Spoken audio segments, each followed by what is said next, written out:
Ladies and gentlemen, welcome back to CIE.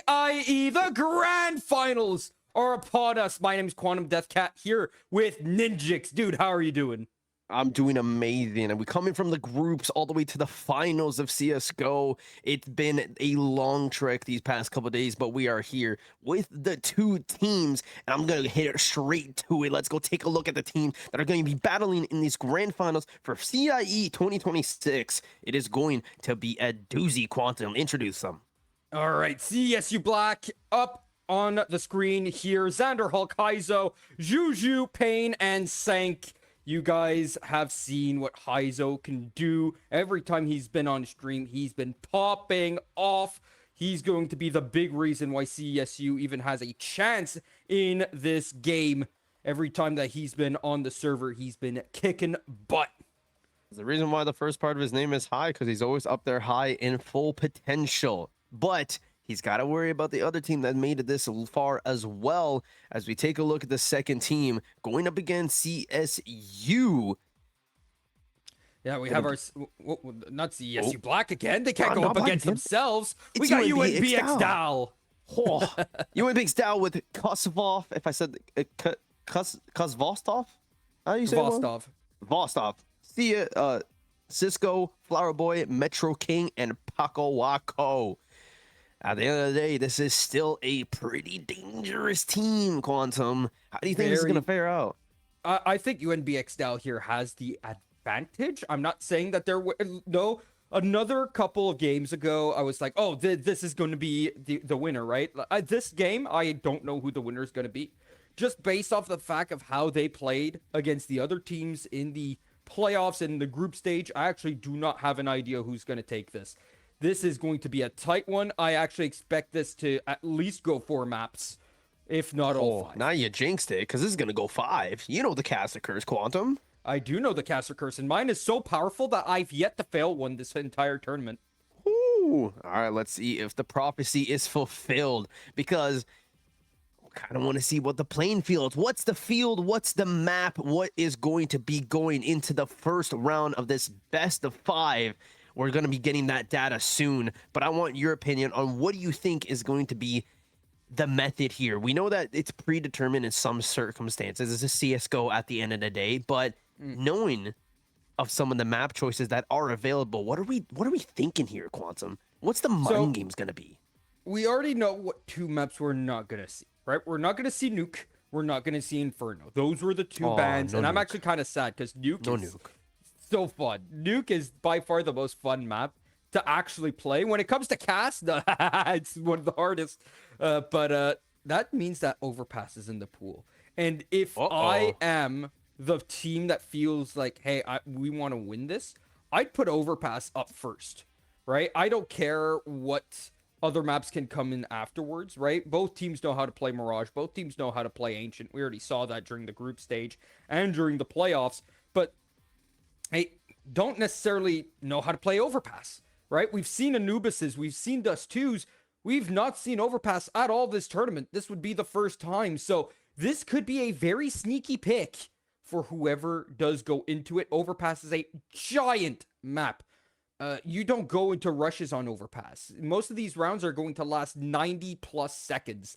It is an unfathomably large, hard to retake, hard to rotate map. You gotta be in a good position. I like sneaky picks like that too, because we love our Mirages, we love our Dust 2s, we love our Nukes, but at the end of the day, I absolutely love a underdog map pick, especially when it comes to high stakes, high rewards.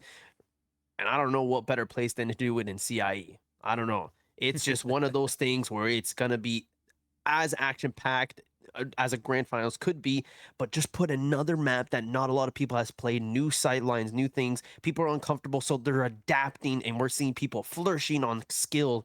It's just another different beast. So I don't know. My opinion, I would like to see some Overpass action. I would love to see some Overpass action too, but you know what else I like? I like our sponsors for this tournament. BMO is here to help you focus on what's important. BMO has checking and savings accounts, credit cards, and borrowing options specifically designed for students. Open a BMO student account and get up to $950 in value, including $175 cash with BMO's current student offers. Visit bmo.com/students for details. BMO Next Level is also a first of its kind program dedicated to helping gamers level up in game and in real life. Run by Sean Frame, BMO's current gaming relations specialist, Sean brings commitment to helping viewers achieve their financial goals and a passion for gaming as an active member of the community. Type in !BMO or !BMOX NXTLVL. Jeez, that's my brain ain't working for that. That's a tongue BMO twister. Next Level. I know, but no vowels in there, man.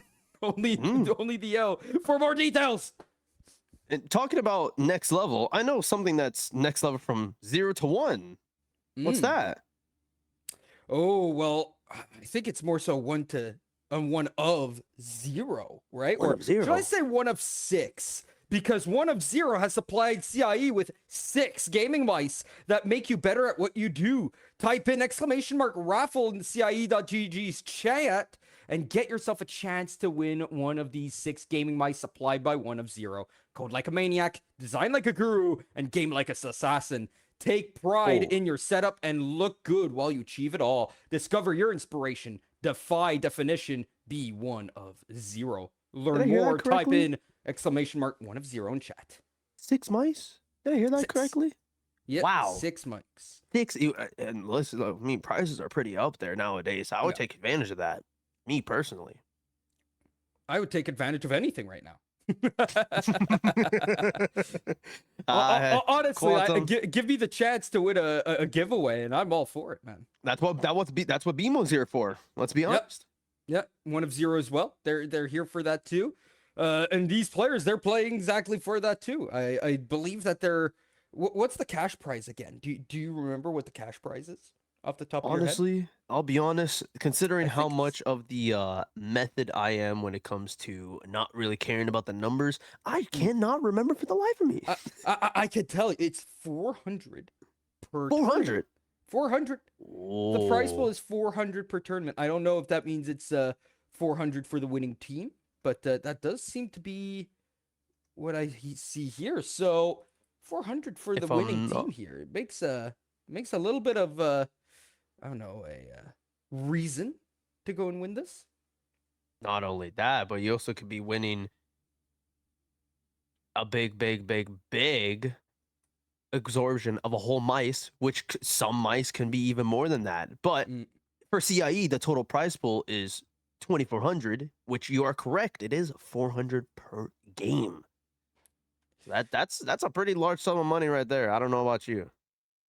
It is a very large sum of money indeed. I am loving what I see when it comes to that. I'm loving what I see in chat here. Lots of people talking. And look at my prediction coming true here. We got all 5 maps already set up. We're going to be starting with Overpass. Oh, that is beautiful. That is beautiful. Overpass is our first map, and we're going to get all the well-known maps towards the end. Overpass first, Anubis second, Mirage third, Ancient fourth, Dust 2 fifth. That is, I love this. I really do. This is a lineup of a lifetime right now. I love it. Overpass first. This could be very tough for you, I think, more than anything, because we see Overpass as this huge map. There's 2 levels to it. It is absolutely ginormous. A rotate on the map takes about 30 seconds. Yeah, and the reason why I like this map so much for that is that it gives a little bit of flexibility because you intentionally have to slow down at certain points in the map. You have to understand that this map is a different beast than any other one. You're so used to quick action, quick pushes. Sometimes people rush even faster to hit B, especially on Mirage onto point A. They're always hitting the gun as soon as the round starts, after setup. Overpass, a little bit different. We've seen various of pro clips, especially with some of the double towers to look over tunnel, and some of those like the most famous clips on this map as well. It is going to be something that I love to see. If man, when I think of Overpass, I'm thinking of James 1-on-3 at the major up against Mouse in a dire situation. He pulls it off with an op over on the A bomb site. You look at some of the most famous clips of all time. You think of Dupree with a 1-on-4 with a deagle, getting a collateral deagle headshot, just randomly spraying, and he's able to win a round and save his team from being kicked out of overpass just a little too early. There's a lot of actually Dupree clips back when Astralis were the team to beat, the big bads of Counter-Strike Global Offensive back in those days before the pandemic. We're talking, I hate saying that like this, but that was 6 to 8 years ago. 6 years ago. Yeah, 6 whole years ago. Well, that's the end of their dominance, right? They dominated for so long. Their first tournament wins really started in like 2017. That's when they won their first major, and they won 4 of 6 majors in a certain time span. Like they were good.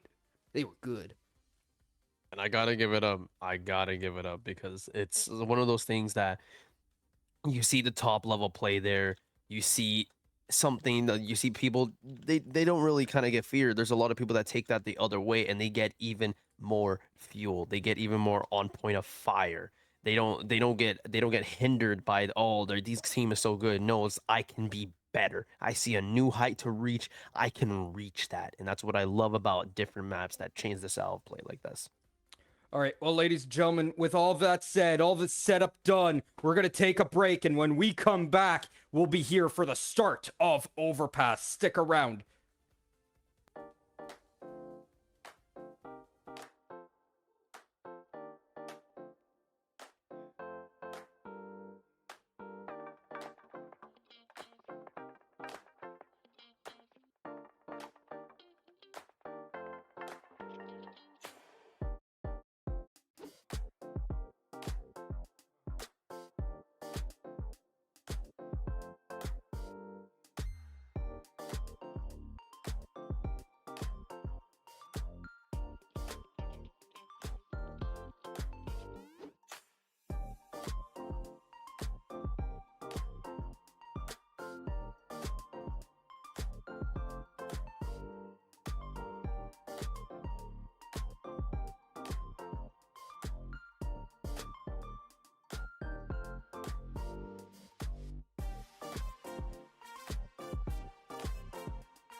All right, ladies and gentlemen, welcome back from the break. We're in for the pistol round. It's UNB DAL on the CT side, CSU Black starting on the T side. They chose this map and thus will be punished by playing the most CT-sided map on the T side.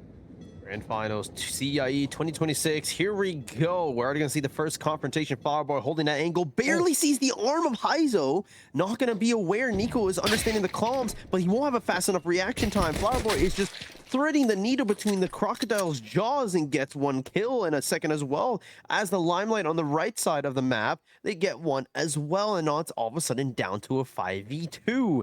Xander, Heizo, on the back pedal now that their teammates was not fully aware of, as you said, this CT side and map had to offer. So now they have to go through a different way. Is Flowerboy going to catch Heizo? No, but Heizo does it first. That's a good refrag and a little bit of an upgrade while we get to boot. 12 bullets plus 1 magazine. Reminder, new update that came out just a couple months ago. There are now magazines inside of these guns rather than an actual bullet amount. And he's only got 24 bullets. That means in total left. But if he reloads too early, he will lose some. Here comes the fights. Oh! Ooh. What a shot! Hello. From Paco Wako. Puts into a 1-on-4. This one's done already. I don't think Xander Hall can even get the bomb planted here. And as you see, this is a pretty open map. There's so many angles to cover when you don't have your teammates. Smoke goes out to at least give something. Couple loud footsteps. Paco Wako is going to read into that. He's going to try to go through it. The one tap missed this time, but he has too many angles to take care of. And that's going to be the first round going to UNB. He threw that smoke for heaven. It is huge when you try to go onto the site, but he's alone, and they know that. They could abuse that, get out of the open straight into his face because there's too many opponents for him to shoot at. Unless he gets a wild shot, it just won't happen. Yeah, just take a look at how big that map is on the top left corner of your screens, ladies and gentlemen. Yeah. This is something a different beast, and which is why I enjoy this map. Mostly for the little bit of a laid back kind of method of pushing in this game, but also for the simple fact that there's a lot of angles you gotta cover, which means there's gotta be concise comms, clear headspace, and a confidence to win. And that's exactly something, even though we had some text issue before that, cannot be a choice. This is grand finals. This is it, the last hurdle towards that $400 prize pool. And yet it's so weird because it's a huge map like this, right? But it's a 3-lane map. It's very, very much so a 3-lane map. And you're like, what? How can this have a 3-lane map? But it really is. There's so many angles, Quantum. Why is there too many angles? It's way too huge, but somehow it's still a 3-lane map. It's so interesting because you got to take so much information, so much space back, and every round is just going to take so long to actually clear out every single angle. Or you could go for the early fights like they're going towards Fountain here on the side of the CTs. 2 players pushing right to Playground, and Flowerboy gets the opening kill. Good spray through the wood. We know wood will not stop bullets, but the double peek, and he almost gets away with it. Switches to the Glock, but he can't finish the job. But still, somehow gets away with a kill on that double peek corner. It's all of a sudden a 2v4 once again. Not expecting the aggressive confidence that UNB has throughout this match. 4v2 once again. Flowerboy sweeping through the under, looking for any enemies he can. It's up to Uro and Senik to finish the job. He sees the arm of one opponent, but they will have a better gun to deal with that, leaving Euro on 1 HP and a dream. Yeah, Euro on 1 HP here, getting the opening for his team. That's it. That's all that he'll get. Meanwhile, Flowerboy checked down there, and he saw that the MP9 was taken, stolen away, and he's just waiting to see if the player will jump back down. They obviously know he's gone back up, which means he could either be going towards B site or towards A site because, well, he can't be in mid. So they're going to take a look around, try to figure out where he is. Finally shows his head and party, and the party's over for round number 2. Yep. Pop those balloons. It's over. Party's canceled. Everyone go home. Just yet. We're still starting this match. 2-0 for the side of UNB. Quantum, this is pretty of a decisive beginning, especially when it came to these pistol rounds. Look at that economy. But it's also that this map is so CT-sided, right? This is a map where you expect to go 9-3 on your CT side, and you're quite disappointed if you don't. So, I mean, winning each round is that much impactful, eh? Yeah, very impactful winning a T-sided round, and especially for the gun rounds, it's quite hard when you haven't built up an economy, and winning multiple in a row. That's not unheard of, but you need some good luck and some good skill. Look at Flowerboy here. He's already going for a flank within the first 30 seconds of the round. No one's going to expect this. Luck. Wow. Barely misses that headshot on from but Heizel just makes a confirmed denial. but still, now they're aware that they're full stacked on that lower party side. Flower Boy trying to go for this beautiful flank. We know how dangerous he is on it. Gets one, looking for two. Then the rest of his team makes a beautiful pinch on the call. That's good comms, but he gets refrag. Another refrag for Xander. They're starting to clean and wipe, understanding that the communication has also been flowing for the side of the other team on the C side. Now, what's the top side? We were smoking through onto the heaven side. Can they at least execute for the first time with only 40 seconds left on the clock? All right, so Wako up in heaven, trying to just wait things out. He's been smoked off. He threw a Molotov towards Toxic, and he has to wait for his teammate to come in. This rotate's gonna take forever. Hiding in Monster, both Nico and Xander Hulk are going to play the long game here. It's planted for them, but it's going to be very difficult. Look at Xander Hulk doing this whole huge rotate right into water. This could be the make or break here. And Xander execute this flawlessly. Cisco, no, can't find any bodies. They're just going to try to rush for it. Time is running out for them to deflate. The long time is paying off. Wako covers. Can't get the second kill, though. You know that someone's defusing, but it's a pray and pray. And somehow, through all patience, they get that third round. UNB, decisive moves. Smoke on the bomb. You did not expect a player to still have a smoke with that much time left over on overpass. Normally, you've thrown all your smokes by that time in the round, but he had kept it, goes for the ninja. He didn't spot where anyone was, which gave him an idea that they're not on the site. They need to work their way back onto it. That's exactly what happened. Huge nade, by the way, to start things off, but Heiso still gets a kill on Kopstop. Good molly to at least cut off the rotate for Flower, but they still get a kill off of that Heiso. Just on 77 there.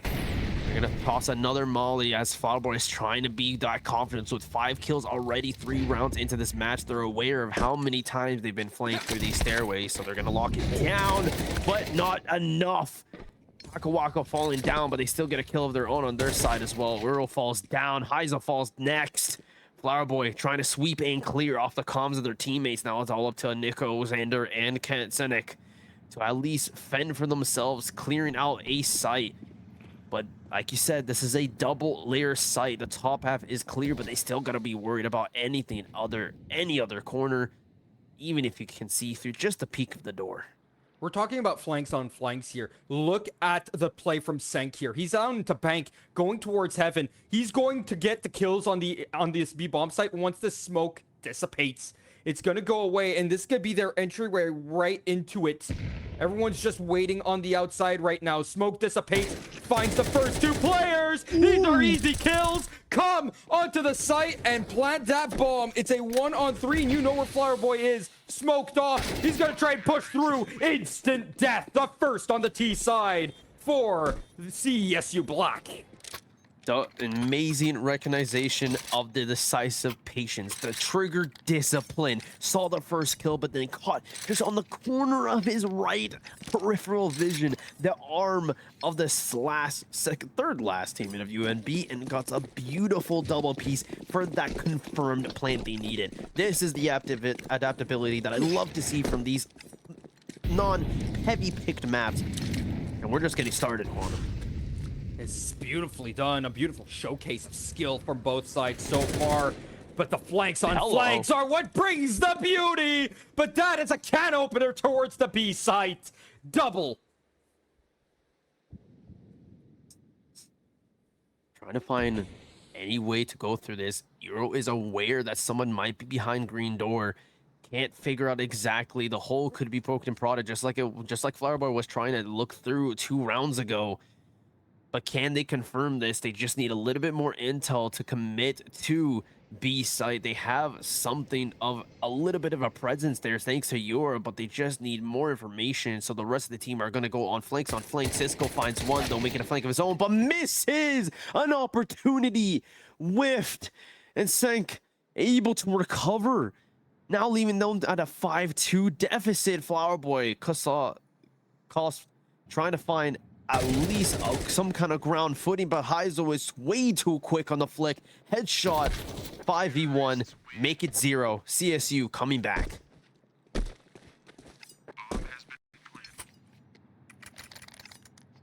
absolute decisive round.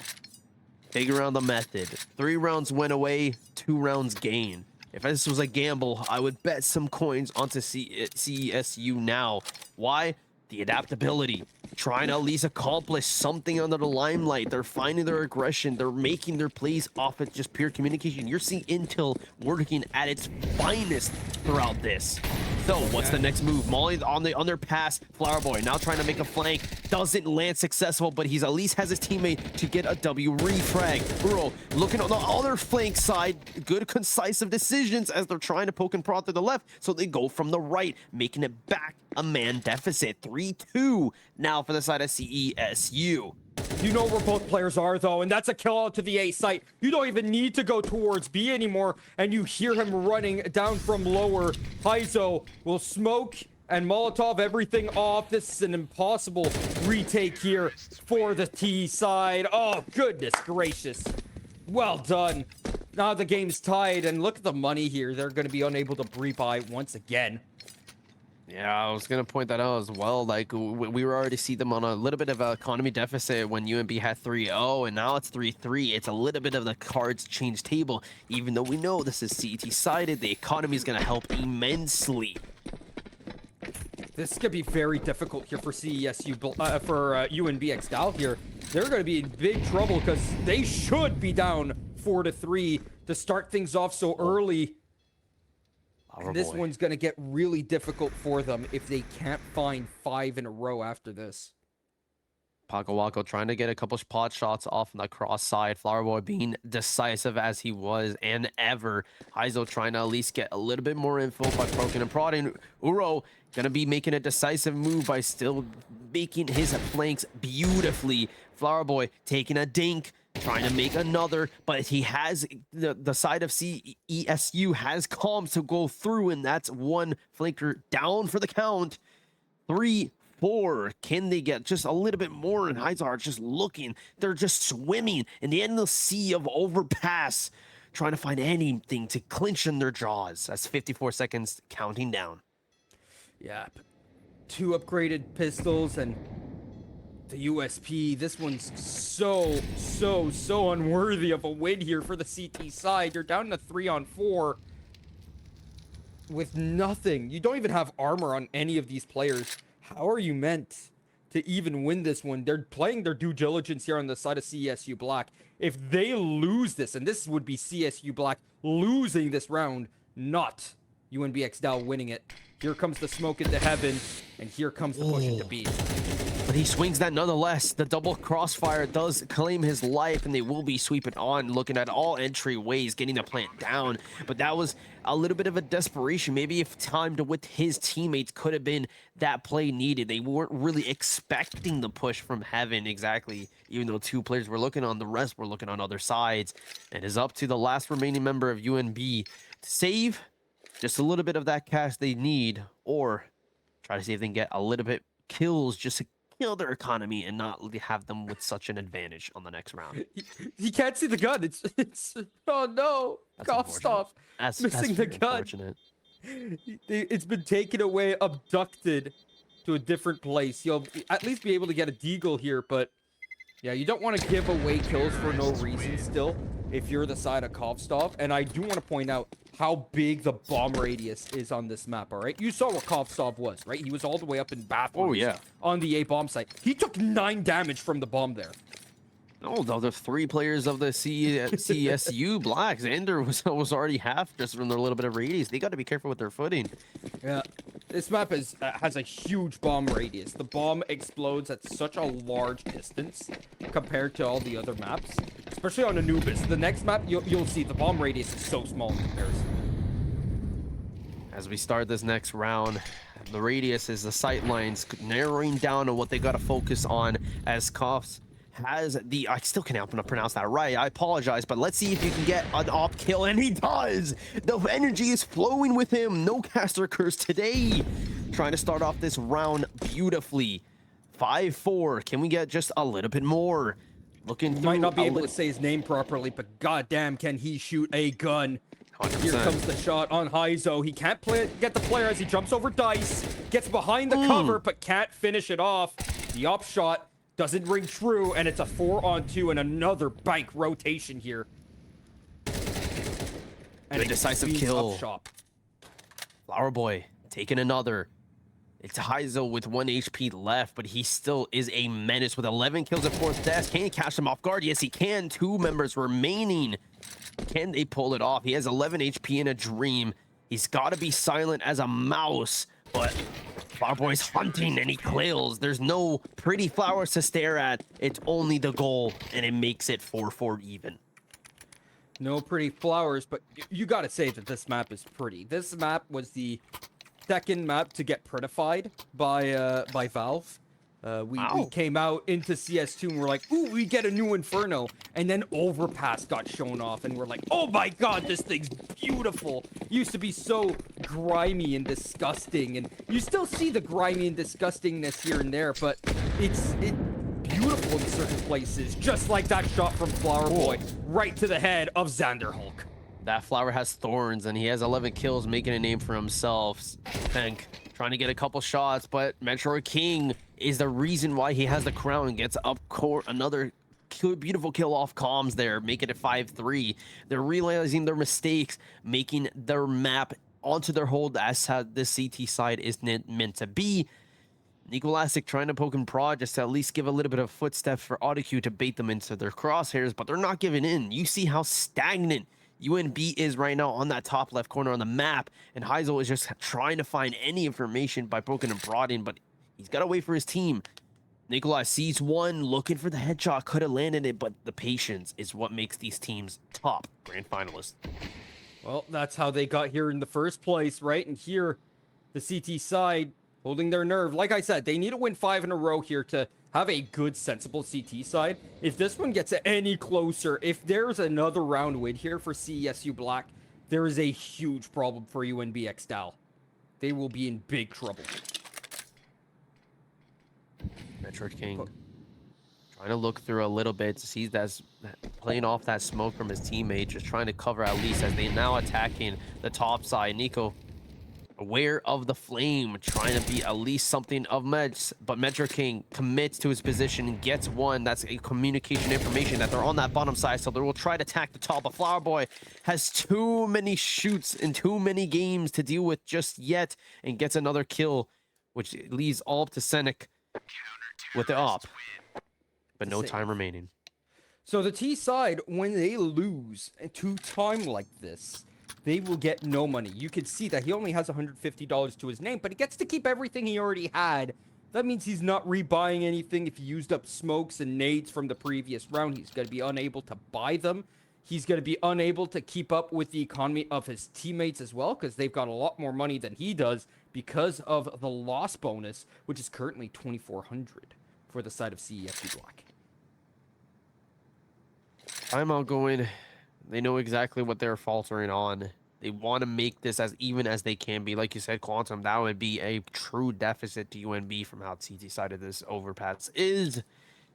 So they're going to try to take the underpass route, get a couple of information gathering from either their coach or anyone they have in their backside, and see what they're going on wrong. We can take a look at the loss bonus here on the top side of your screen as well, and it's what hurts. It's what kills. Even though he has that operator held, that's not a lot of room to work with, especially when you're trying to hold certain angles in a different format on how you're going to attack for this timeout.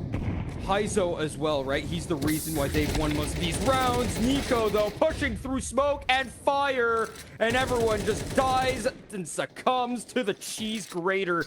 Look at this huge play. Trying to rush through, gets themselves killed. This is why you don't rush on overpass. However, don't rush yourselves on the CT side, because you're giving kills back. Xander Hulk left alone. He only had 1 kill before this round started, and he's on for a 1-on-4. Metro King absolutely spraying, praying, and just relaying the information. Like, I got 2. I'm going to continue to be a king on this tunnel. There's no one else that will rule this more. They tried it for the rush. They couldn't complete it. And I don't know about you, Quantum, but that was a pretty decisive position for that round. This is why you don't rush on this map, right? This is why you need to take your time, throw your smokes, throw your nades, because, well, you have nothing else that you can perform, especially with the op in hand. I'm surprised you're going for a rush that round, but the CT side is always expecting it. They're always there at the earliest timing. They'll be there before the T's ever get there. And that information, well, that information gain is what allows them to win that round. Talking about information gain, Paco Waco spraying and praying through the wall, understanding the lines that they've been playing this game for years. They know exactly where to shoot to capture a little bit of kills without them having to see, and that's just information gathered from their team. As you can see, they're all trying to push as a unit there.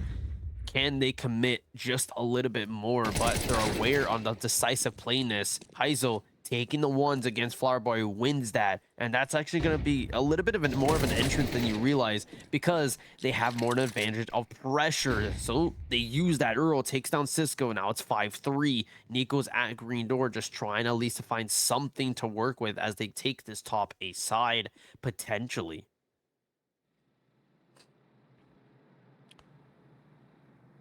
Well, man disadvantage, but that doesn't really stop Overpass from being difficult for the T side. 5-on-3 turned 4-on-3, and the T side, they need to continue on hitting. Heizo, I think, needs to be this hitter for the side of CESU Black. They did force a rotator down towards the B site, so here comes the attack towards the A, and they had no one here ready. Kozov taking heavy damage through the smoke. They know exactly where he is genuinely, so they get the plan down with no pressure. Like you said, there's no one to prepare, but a beautiful frag takes down Nico. Senik is there to expect, so he gets the double. It's all up to Metro King to deal with the last remaining low HP, so it is possible, but they are in a post-plant scenario, so they have to play safe. Almost half time remaining on this bomb. Gets the one shot. Can he look for the second? No, he's just baiting Heizel with the knife out, so he relays the communication like he's right in front of me. Please take care of him. I cannot reach with this knife. Oh, goodness gracious. That is a round for CESU Black, and UNBX DAL are in the doldrums now. They've by losing that round, right? You get enough money to rebuy everything that you've got. All the money in the world is yours, right? You have enough to rebuy. That's not the problem. The problem really is, at this point in time, that your best is a 7-5 on the CT side. That is, I don't want to say that simply won't cut it, because we haven't seen what their T side can do yet. But most of the time, this is a detrimental scoreline. Even if they are leading. They're winning right now, 6-5, and I'm saying, oh, they're going to lose. That's how CT-sided this map is normally. Let's see how good their T-side is before we sound the alarm bells. And you have no idea. They might have practiced this map as many times as they can, expecting this case as well. CESU is just one of those teams that could be rooting for underhand maps or underdog maps just as the same, because if you take a look at the kills and death, is not too far apart. Xander's not having that best of a game, but Nico is only 4-6, Senek 8-7, Uro 9-9. Heizel's leading the team here. So they're still communicating and getting things done as a team. We've seen Xander on a bit of a last man standings, but he's been able to hold points, at least just by pressure. So it's just going to be all up to the side of UNB to deal with the rest. Cisco's still missing from the server, waiting for him to get back in. You and I, we both know, we both cast a lot of video games, right? This connection from the server is quite a common occurrence from time to time. The 2-minute timer is going to expire, though, which means they're going to have to go into their tech times at this point. Yeah, Discord was having a bit of an issue earlier today as well, so even further technological issues throughout the day. It's nothing too far from the normal, especially when you just come home back from work. You just want to have a little bit of fun with your boys. Now you can't even talk to them because your platform's gone. Well, Cisco seems to be back into the match. I think we're just gonna need a match medic real quick to be able to reset the money, but otherwise we should be good here for a restart to the game. No match medic needed. They had the proper amount of money. Evil John Bob doing his job correctly. Thank goodness. Good job, Evil John Bob. Thank goodness we have someone who knows what they're doing. Ain't that right? Ain't that And these right? players know what they're doing as well. They just had a timeout, a pretty decisive, especially for tech. I don't remember the regulations on whether they can communicate during tech pauses or not, but nonetheless, that still gives them breathing time. It's time to settle down, calm their nerves. And it's going to be the complete opposite as Molotovs, nades fly through. Flowerboy on 1 HP. They can't complete, but they do complete 2 kills onto the side of CESU. Decisive starts, pressure held, guns with smoking barrels.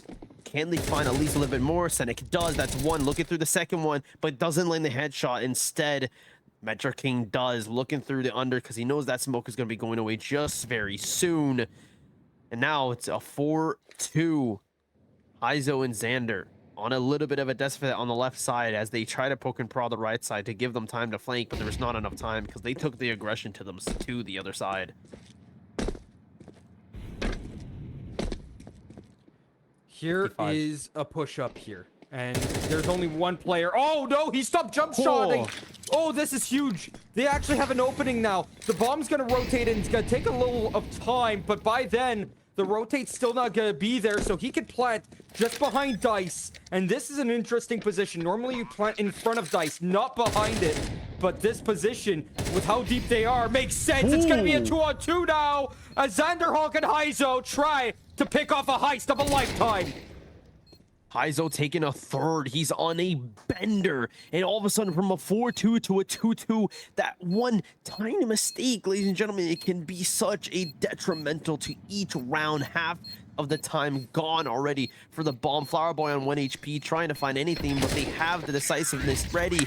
And an absolute beautiful double retake to make it 6-6 as we go and switch sides. I don't know about you, Quantum, but that could be the most decisive round for the rest of this first map.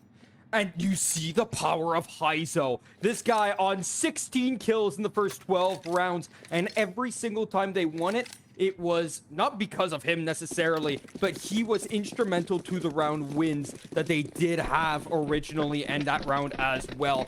You could see the player that was with him. It was Xanderhawk. He got his only kill of that round in the end to clean up shop, but 6-6. I'm not counting my chickens too early, but normally that scoreline indicates that the CT side is going to be victorious. However, first kill goes the way of the T side, and Heizo has to hide away. Already trying to go through. One name member down for UNB. Plant is going down as well, and that will be successful. Which means time is flipped. Cisco holding the angle, but can't react fast enough from the beautiful headshot of Senek. Flowerboy goes down as well, back to a 3-3. Euro knows where these players are, but can't get a sight line. Pakawaka's trying to find anything. Can't land the headshot, so instead he gets killed. 2-2, but Oro is on a little bit of a health deficit. They're trying their best to at least retake the situation, but no, not enough sight lines to deal with. No coverage from the smokes was accomplished, and that's the first round for this half to UNB. UNB XDAL winning their second pistol, so they've won both pistols so far. They should get this conversion here. You shouldn't buy if you're the CT side, especially on this map. Force buying on this map is actually a really bad idea, simply because of how long the rotates take. You might as well just stack a bomb site, and that's exactly what they're going to do. They're going to stack the B bomb site and hope that's coming towards them. And if I see the bomb and minimap correctly, look at how quickly this is coming towards B. Yeah, Cisco's trying to make a name for himself. Trying to at least get a little bit, sees the head, he's aware, so he's going to back up to at least give a little bit of breathing room, but that's information gathered. I'm not sure if UNB is aware of Cisco's presence. They seem to be somewhat aware, at least on just by game awareness, but they confirm the kill nonetheless. Shots missed, though, can't confirm the kill needed. They see 3 on the other pass. They're going to relay that side, CESU, trying to find at least a footing to get this defense round underway, but UNB is giving them a run for their money. Well, they get that opener, and they're able to at least stop the opening push. However, look at this. The side of UNB XDAL expected the CTs to rotate off the B bomb site. They haven't. This stack is still here. There's still 4 players here, and now the push is coming in. from the T side right into the stack. They don't know where they're going to be coming from, but they're expecting it from CESU Black. Shots fired. That's one kill. On to the next. They have the information, so they get the beautiful refrag, but that means go time for everyone. Paco Waco swings, gets one. He gets another off the teammate coverage. Bomb is going to be planted down, but no. Heizo is on a bender, trying to at least keep this alive, and he does. Just playing it decisively by each second and gets rewarded with 3. That is an insane round from the CT side. They full stack that B bomb site, and when they get the opening kill, instead of rotating off towards the A bomb site, they try to metagame this on the side of UNB X DAL. But you know what? Get reverse brained on. CSU Black just decided to stay. And that was the correct call at the end of the day. And when you found out that there is a stack still on the B bomb site, there was no more time to try and plant this bomb on the A site. Too little too late, and they pushed straight into their demise. It looks like they're trying to switch up their game plan now as well. Flowerboy just absolutely taking each angle, confident in his gunplay, but he's going up against Heizo. Can he find at least one thing to deal with, as they have a site early on, but Flowerboy at least gets a rated run of 1. But they're taking each and every gunfight they can to at least alleviate the pressure and give them a little bit of a scare. So he wide swings and gets 1, getting a second as well from his teammates, and it's just all of a sudden 1 left for UNB. Oh, 1-on-1 now, and UNB to win the round back. Another force buy comes in and wins a round. This is the force buy wars at this point. What are you gonna do if you're CESU Black? You just stack another site again? You might as well. I don't know, Quantum, but these rounds are flipping ever so often. The game of adaptability is shining through this grand finals at CIE 2026. But I can tell you one thing's for sure. This is a match and a half. It's a match indeed. CESU Black got to talk about it, because they just won essentially a nothing burger of a buy, right? They didn't buy a thing other than upgraded pistols on that second round, and they were able to win it. And then when they had the guns, they were unable to do anything up against the upgrade pistols and the SMGs. They lose out to a force. Now they got to dictate, do we do the same? Do we run it back? Heizo with op in hand says, run it back. They got 3 deagles, and op in Heizo's hands. He's been the heavy hitter, and if he can't hit his shots, this round's going to go to the side of UNB X DAL. 20K already in the hands of Heizo from this map. 20 kills, 9 deaths, and getting a 21st. Absolute beautiful crosshair placement. He's reading it to the hands of UNB, and they take another on the other side of the map as well. But Jesus, can we find even more action just like this? Because they are now immediately just killed the momentum of UNB. Look how laid back they are. They're a little bit scared now. They don't have any information to play off of. It's so scary here if you're the side of CSU Black. Again, you are getting owned by the lesser guns, by the lesser buy, and suddenly your full buy comes to an absolute disaster. Now they're going towards this B site, hoping that they have lesser weaponry here. In fact, they do. It's a 5.7 and a Mac 10 to hold down B site. The rotate, not to come in time. Rose playing so patiently, just as Master King did before on this position, but instead on the other side, Flowerboy swings, expecting it.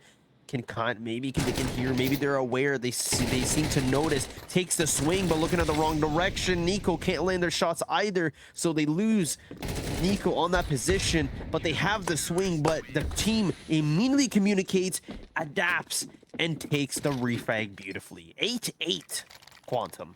Overcoming the odds again. 3rd round in a row where you overcome something that is essentially impossible to do. We're going to have another tech here really quickly. We should not go into this round. We should not go into this round. If we say it enough, it'll happen, okay? 1, 2, 3, Quantum. We should not go this round. Well, they're rushing through. They're trying to get it done despite being a player down, but they're only going to get 1 kill out of it. And now they're going to get the timeout, but they should have just done !tech in chat. They're still down Cisco here. They might just not have enough. You know, there is limits to the timeouts. Do they not have any more techs? They might not have enough time. They don't have enough time. And this is something that's very important for each match. You can't pause. You just got to go. And that's where it comes to the mentality. You have to keep your mentality. Things happen. So what's the best thing you do? You go with what you know best. Because you should be taking all the time in the world. You should be taking French timeouts at this point. But they're not. They're just rushing into the bomb site. Once again, not to be expected this time, but once again, the players were still in position to go. It's a 3-on-2 as the bomb goes down. Yeah, bomb planted now. Xander and Heiser, the last two remaining. They're just dumping every single util after swinging and wide swinging each and every corner. Already taking headshots. They can't deal with it with the upgraded weaponry now that they now have. It's Heiser with the op remaining. Couple of HP deficits. He's a little over half as well, but Koss and Paco are a little bit worse for wear. If he can get at least a major killer of this Psy for UNB, and that's Metroid King gone, there might have a little bit of chance. He sees the head, but too late to scope in. UNB taking the round back. And this is what I'm saying. Go with what you know best. If you're confident in your swings, and you're confident in your gunplay, even if you're a man down, they prove myself right, and hopefully proving everyone else wrong on how this match going to go, because it's still 9-9, Quantum. 9-9 indeed, but they're still in the 5-on-4 on the harder side to win. They somehow do it again. Are they rushing B side again? No way. Oh, they finally take their time. A French timeout, by the way, being you take your time and you just sit around in spawn. Essentially, you goof off for a really long time while talking about your strategy. You don't really take the round seriously. But at this point in time, they're still rushing in despite the fact that they're a player down. And for the CT side, they're pushing right into them. Why are you doing this? Let them push it to you. Oh, no. You have a man advantage. You're confident in your gunplays just as much as well. We've seen these done before. But there we go. Take the fights just little by little off comms. And Xander is rewarded with them for 6 kills. But if you keep feeding into the gauntlet of the jaws of UNB, you won't be released of the cage that is this match. And it's up to Xander to deal with anything he can. And he's just taking this molly with the hair of his chinny chin in crisps and cinders. With 1 HP left, he still gets a kill all the way with it. But he still has to deal with the full HP Flower Boy.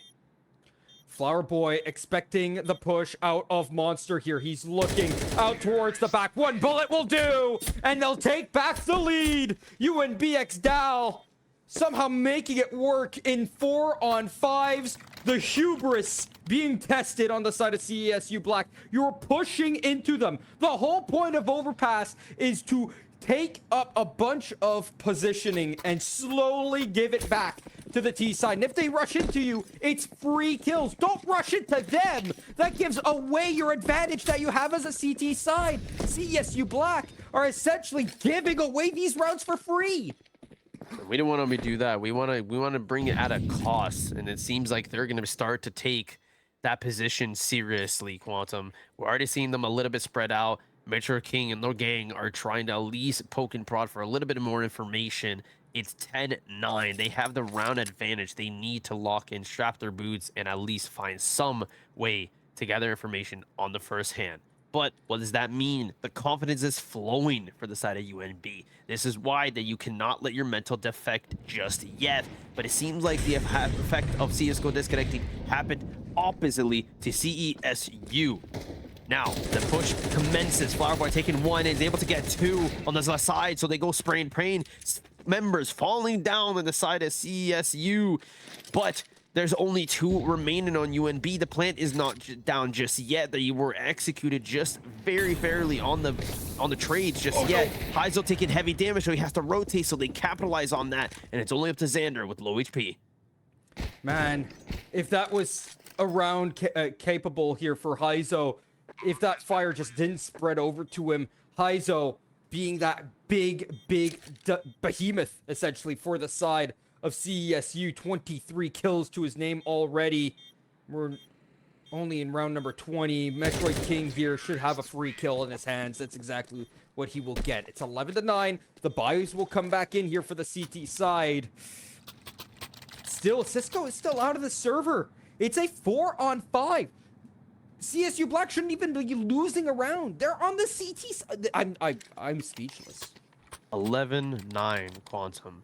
When you have the confidence, they were already experiencing tech issues on tech issues. They were prepared for this. If anything, CESU were not prepared on the immediate plant change of pace that they immediately came out from that disconnect. And it seems like they're struggling to adapt to the new style that UNB are trying to go forth from here.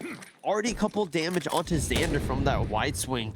Flower Boy making a name for himself as they now hard push onto this A side. Xander is aware of this, so he backs up, but he still falls to the hands of Flower Boy. The thorns too much as he gets a second one, looking for more. Heisel's holding this position as much as he can to at least give them confidence. Gets one, looking for two, but they react too quickly to make it a 2-2. Flower Boy and Metro King are the ones really pulling this through here for the T side as well. They've activated into this map. And although Heizo has been that high point for the CT side, now that he's gone, and the two remaining are the heavy hitters for the T side, this gets so difficult. Sank left on his lonesome, 1-on-2, can't do anything in front of the Flower Boy. Oh my goodness. This is not how we expected this match to go. Tech issues, tech pauses, time remaining, no time remaining, multiple guns, Heizo on 24 kills, Kensek on 14, Flower Boy 24, Metro King 24, and it's just one of those things where everything from the book in left field has gone into this match, but it doesn't matter. UNB are locked in, and they're in for the money.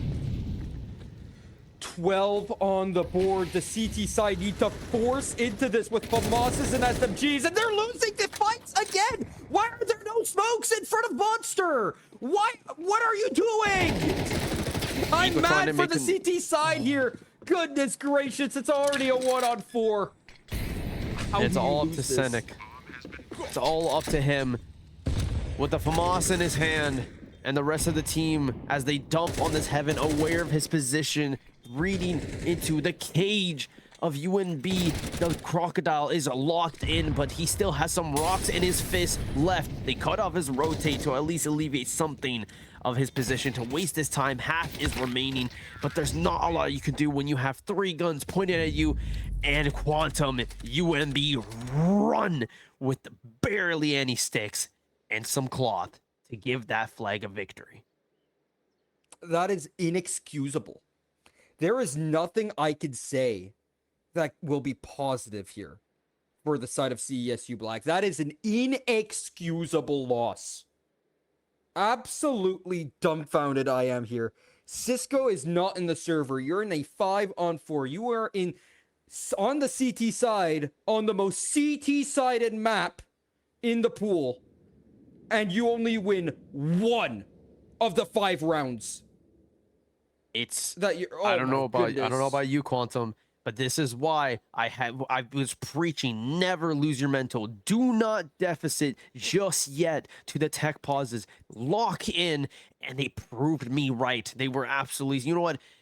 We're going to old school silver tastic. Rush B, just rush B. I want to cry here. That is inexcusable. It's okay. I'll give you a pat on the back. I am dumbfounded. You can cry. That is. Oh, I am mad. I am mad. I have not watched a game of Counter-Strike that has made me this mad in ages. This is. It was going so well. It was going. It was a great game. It was a beautiful match. Beautiful match. But things happen, and you have to adapt to it. And the team that came off from this first map was UNB. So congratulations to them, but we still have more game to play, don't we, Quantum? Yeah, we saw 4 more maps, 2 at the minimum here as, well, UNB DAL take that first one. They could sweep this still, right? They could win the next 2. The next one up is Anubis, the most T-sided map in the pool. We just went from the most CT-sided map. We're going to the most T-sided map. We're going to take a break. When we come back, Anubis.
All right, ladies and gentlemen, welcome back to CIE. Map number 2 is upon us. UNB DAL versus CSU Black. UNB DAL winning map number 1. And CSU Black starting on the T side of the most T-sided map in the pool, Anubis, ahead of us. Yeah, let's see what they can uncover from the grave of the Anubis pyramids.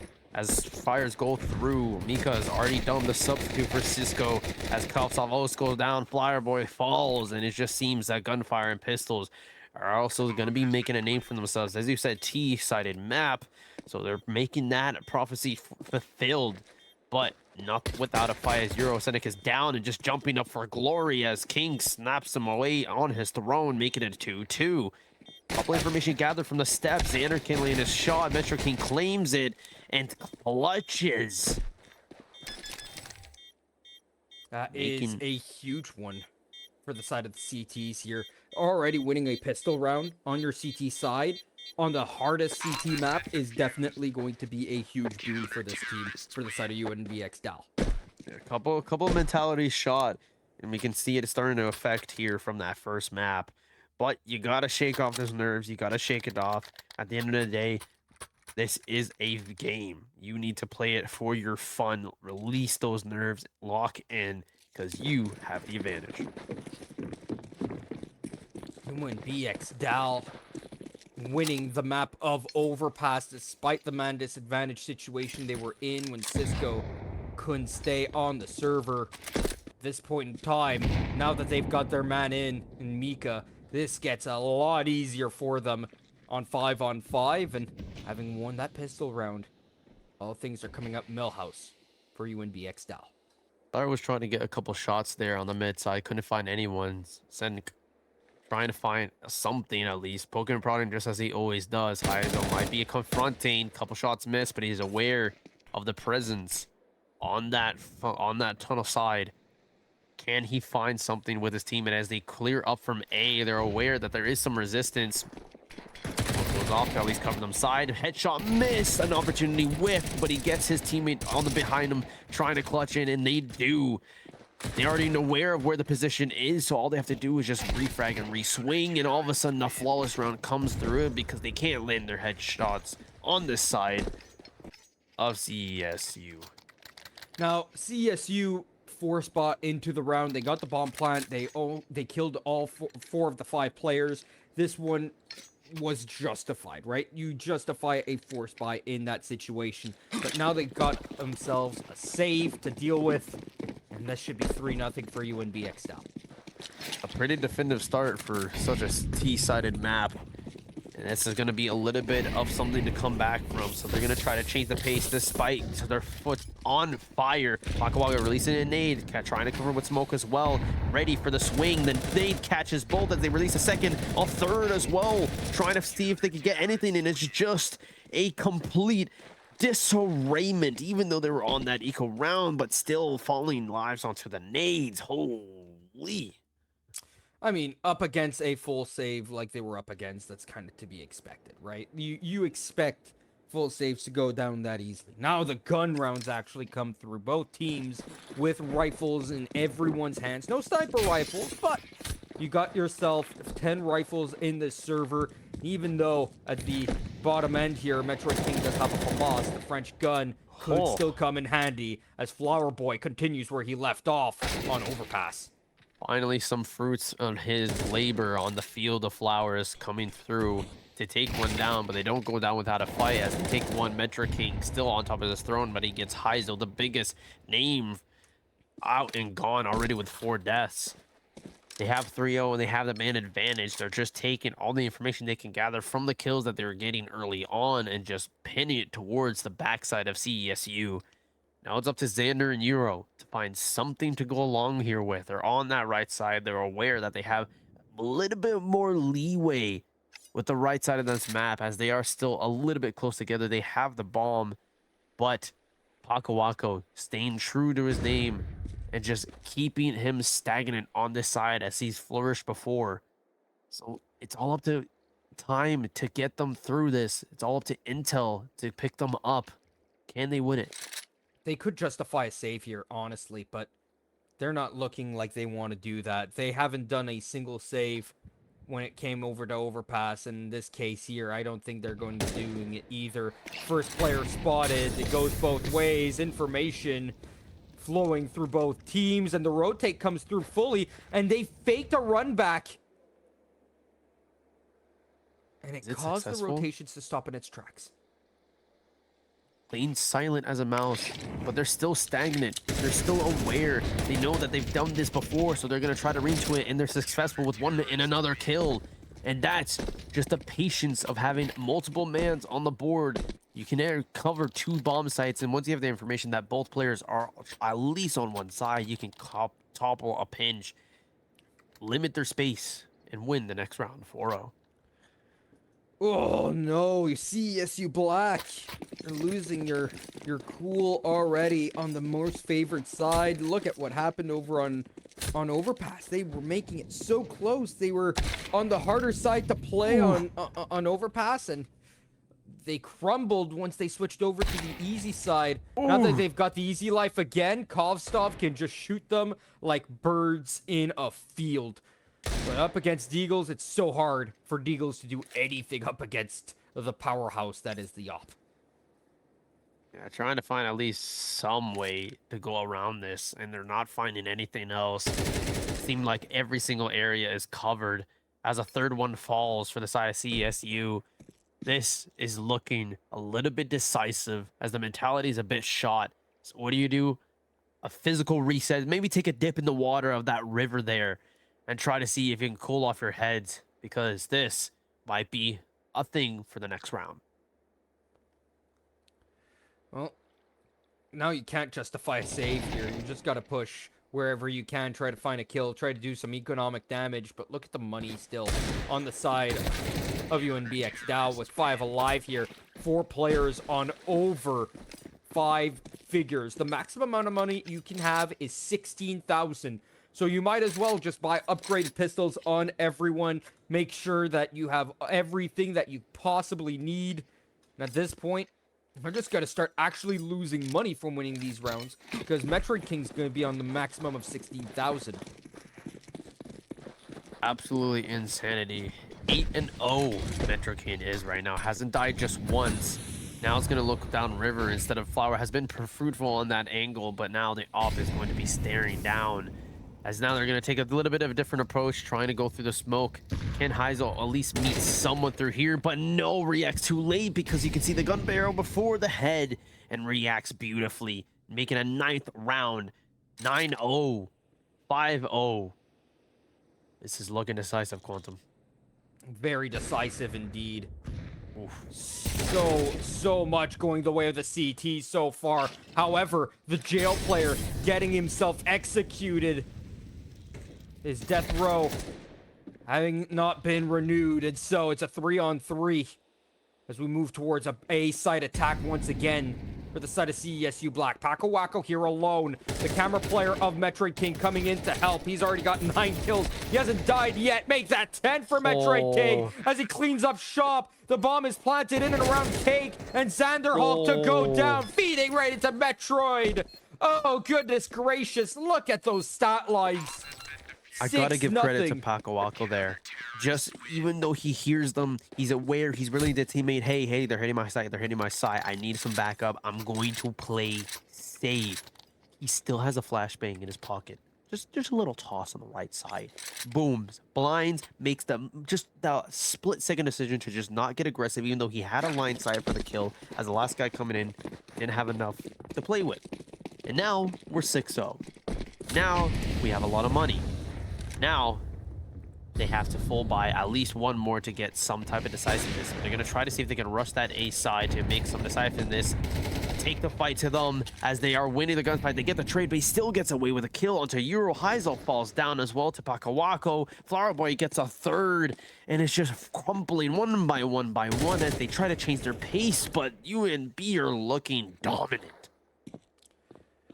At this point in time, it comes down to mentality, just like in any other discipline in life, whether it be sports, whether it be anything else. Xanderhulk on 9 HP, trying to push through, will go right to his death.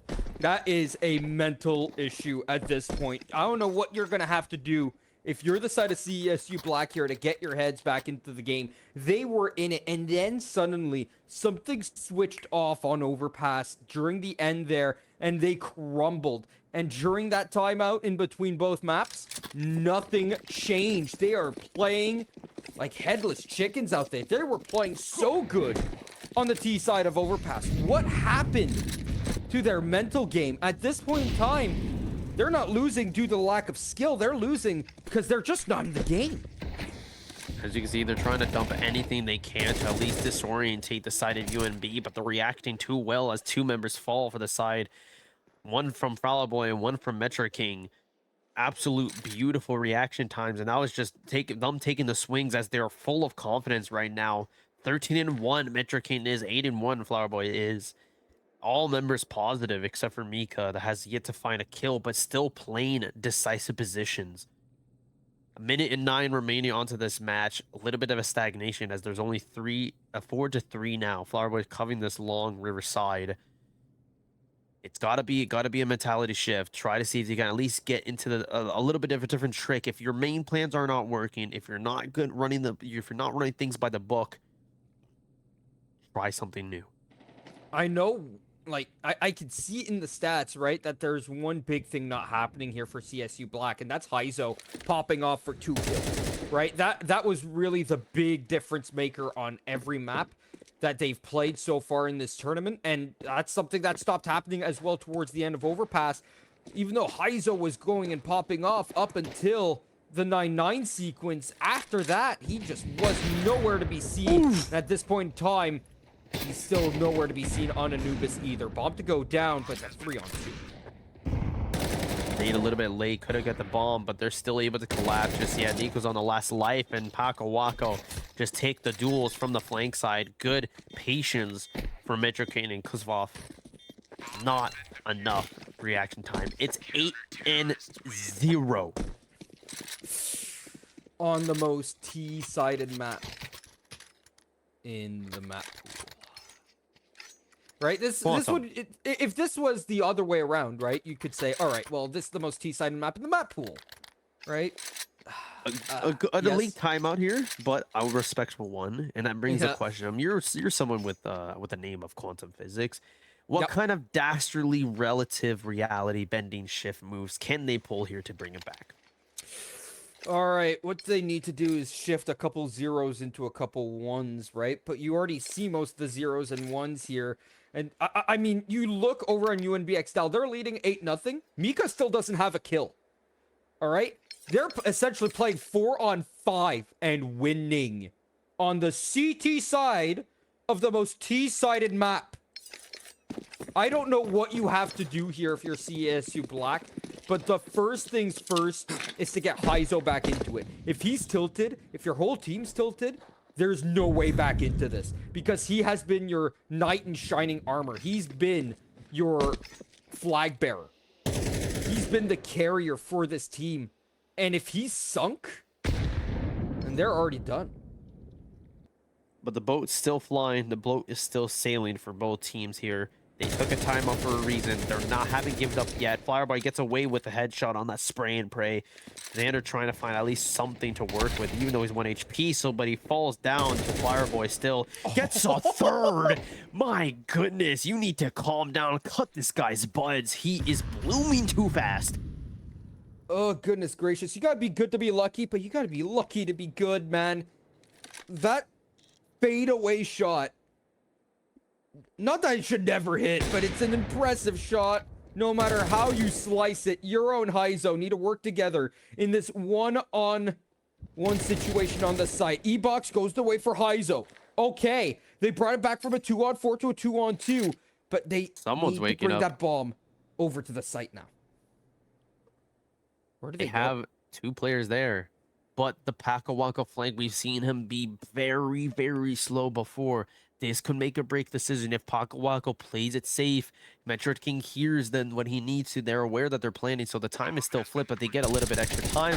Metro King gets the swing, but whiffs.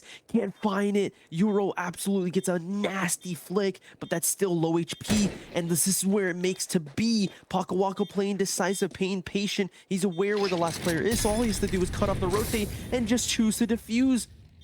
But he fakes it. Pros never fake. it again. And he gets the headshot. Breaths are taken away. Could go right. The breath has been taken away by us, Quantum. We're holding our breaths because every moment is decisive. And Pakawaka just taking it slow, playing patient, knows that anything could happen as it was a 2-2. And look what happened. Yep. 2-on-2 can't come through for the side of CESU Black. That is... it's a gross round. At the end of the day, it's very winnable for UNB DAL. And there were the ones in the 4-on-2 anyway, but goodness gracious, just nothing could go right for CESU Black here, even with Heizo in a round like that. I don't know what happened. The rest of the tournament, he had that clutch gene, but Kovostov finding himself the opening once again with the op. He's been so good with the big green, and Flower Boy comes in from behind and absolutely decimates the back line. Here comes the T side directly onto the A site, and playing a ring around the obelisk here is UNB. All 5 survive, and Mika finally gets his first kill. He's online too. This is GG. Yeah, you know you messed up when you get the Mika, sir. Mika online activated. This is a little bit. This is where you start to realize that everyone's shot in the mental. Everyone's having a difficult time. This is no longer a game. This is them just stressing out. Yeah. I know at the end of the day, this is a tournament, but the most important rule is to have fun. And it looks like they're doing exactly that. You know what? Screw the rules. We're going to be rushing mid. And even though they get a spray and pray, get away with 3, they still take 2 down. Can they win the next? Yes, they do. They get rid of Heizo is activated. Plants going down. They're throwing the handbook off their way the window and trying to lock down just a typical W rush. Euro missing the shot, but still trying to get away with something. Can they land the pop shot? No, but they can't find anything. Even though Heizel was trying to cover, the op was not the right gun in that close quarters moment. 11-0, but at least they're starting to change and adapt. you were asking what they need to do. What they need to do is get their mental back in check for map number 3 at this point and try to get the reverse sweep done. Down 11-0. I've not seen a comeback like this on this map other than in pro play, right? And I'm talking a long time ago on this map specifically, because there was a point in time where this map was so T-sided that if you did not win all the rounds essentially on the T side, you were losing. And well, in this case, they've won every round on the CT side. There is very little comeback opportunity here, especially when you lose the opening once again on your last round on the T side. Yep. Well said. Couldn't have said it better, Quantum. This is just another one of those that retake, rehash, renew. But it can still provide a little bit of benefit. You can still read into the plays of UNB. Try to see what you can do next, where we need to fix it for the next map, because there's still a best of 5 at the end of the day. And as they kill them one by one, they just have to reset that mental. Flower Boy, Metroid King, Paco Waco have been going off since Overpass, and my goodness gracious, especially Flower Boy just doesn't know what to quit, wants more. He's greedy, wants a 20 bob in 12 rounds. He's not gonna get it. There's only one player left to kill here, and that's Nico, and he's getting hunted from all sides, from all directions. Paco Waco, the one to deal the killing blow. One more round to go.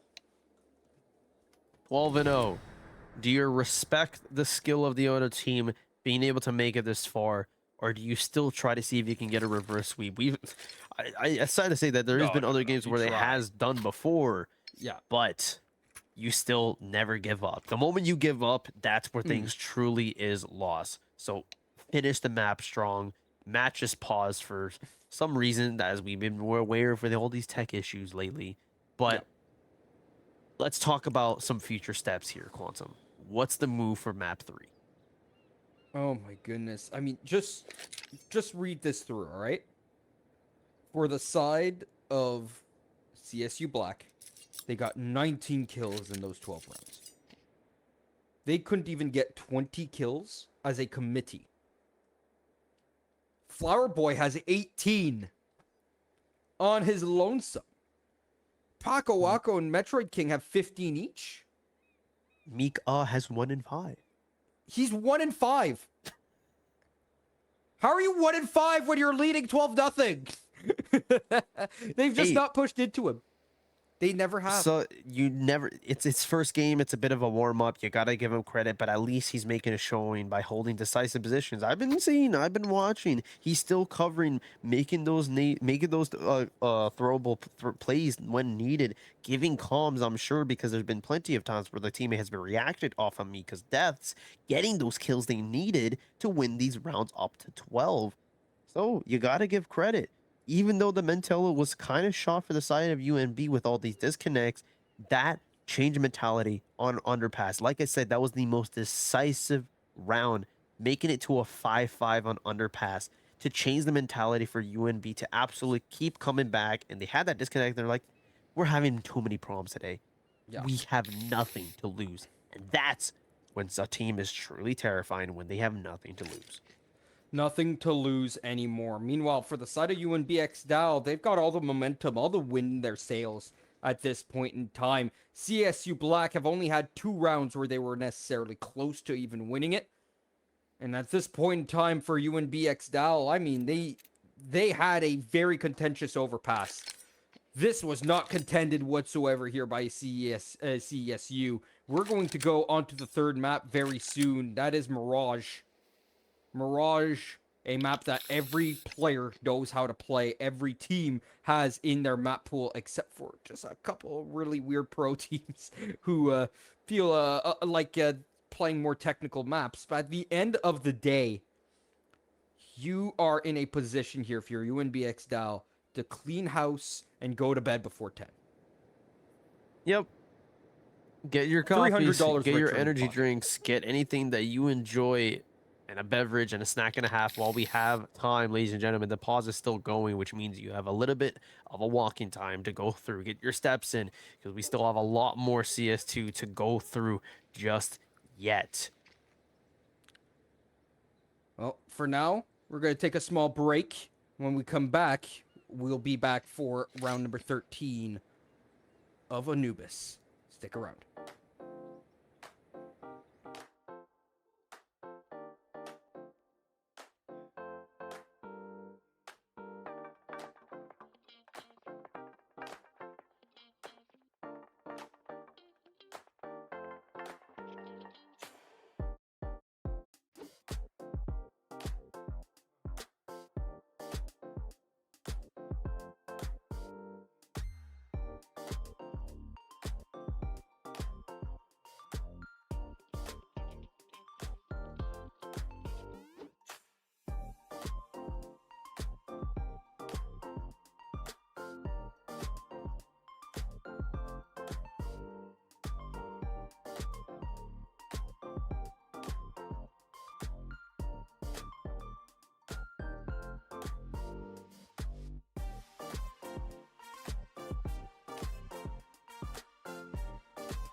Yep.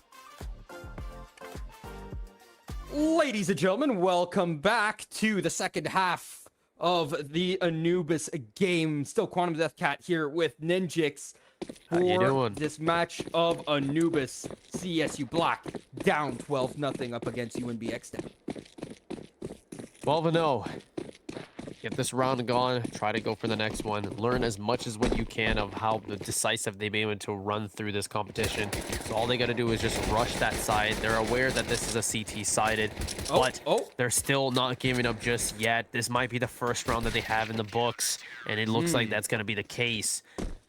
Try to full rush it. Maybe try to throw something off of their own book and try to have that confidence backing. Not a flawless victory just yet, but another round to go. But no 13-0. This is very good for CESU Black here, right? At least get yourself a little bit of momentum going towards that third map.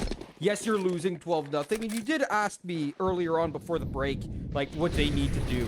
And it's not give up, right? But you have a very slim chance of actually winning this.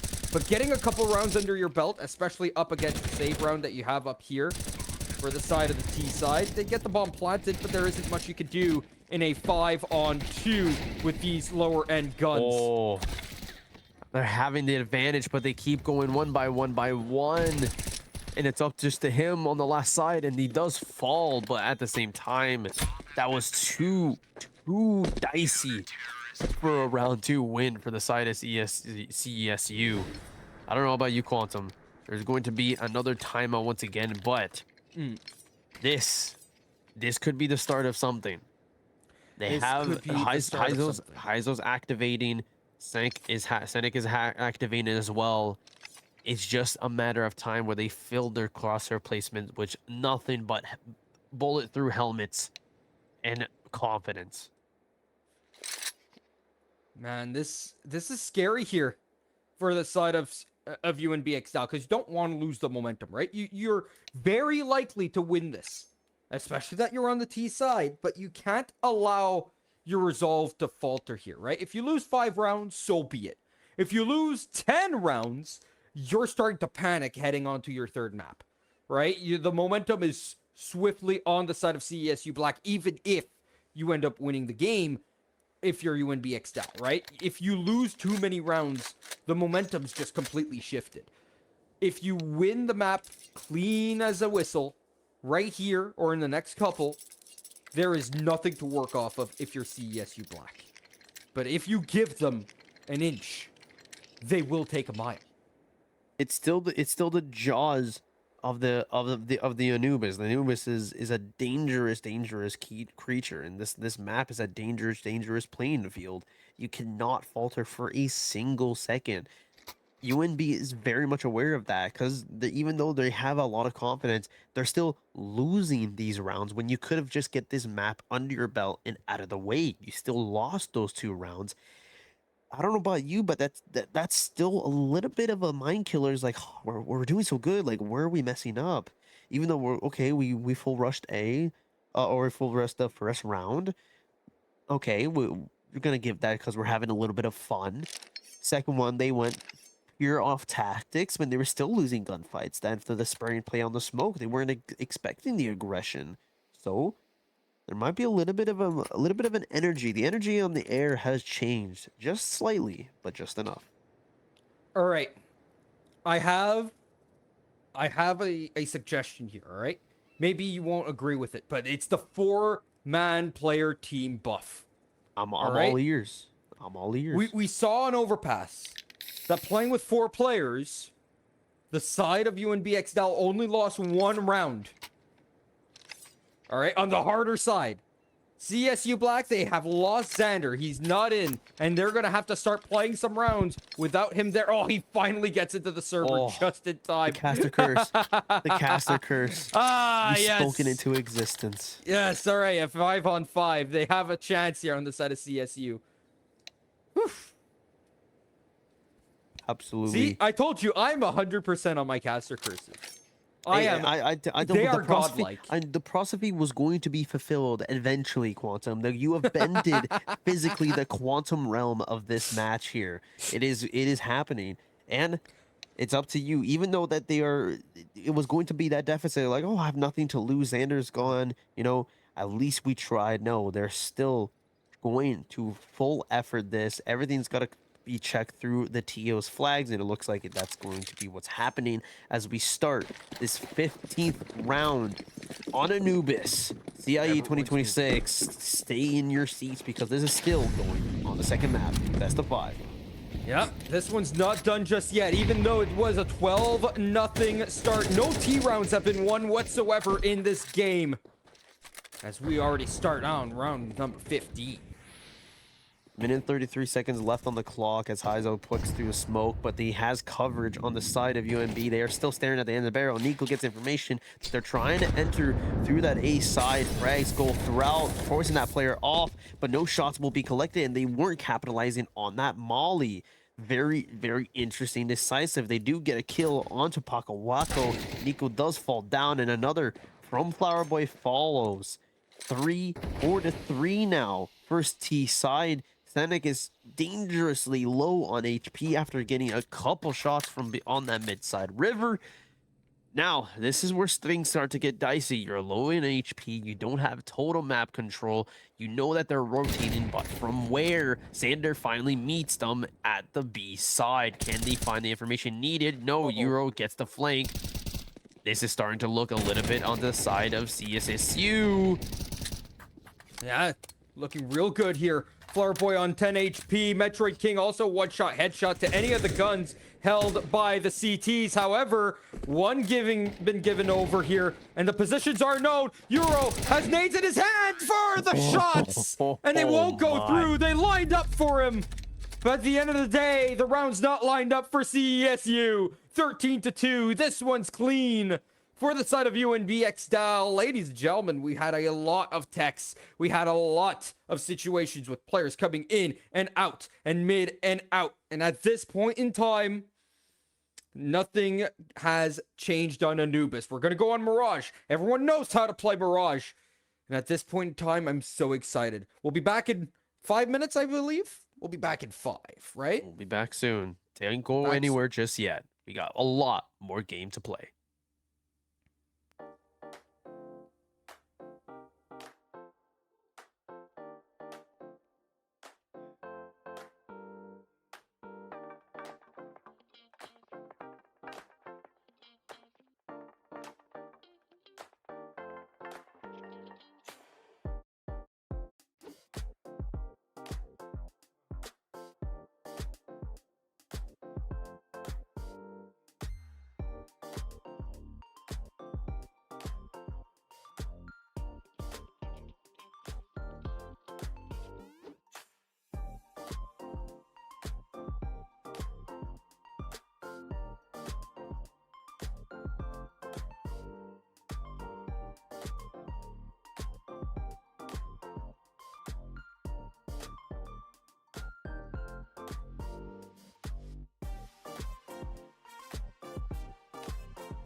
Ladies and gentlemen, welcome back to CIE. I'm Quantum Deathcat. I'm here with not Ninjix. His name's not Ninjix. This guy's Romeo. Say hello to Romeo. Oh, my Romeo. How are you doing, oh, my Romeo?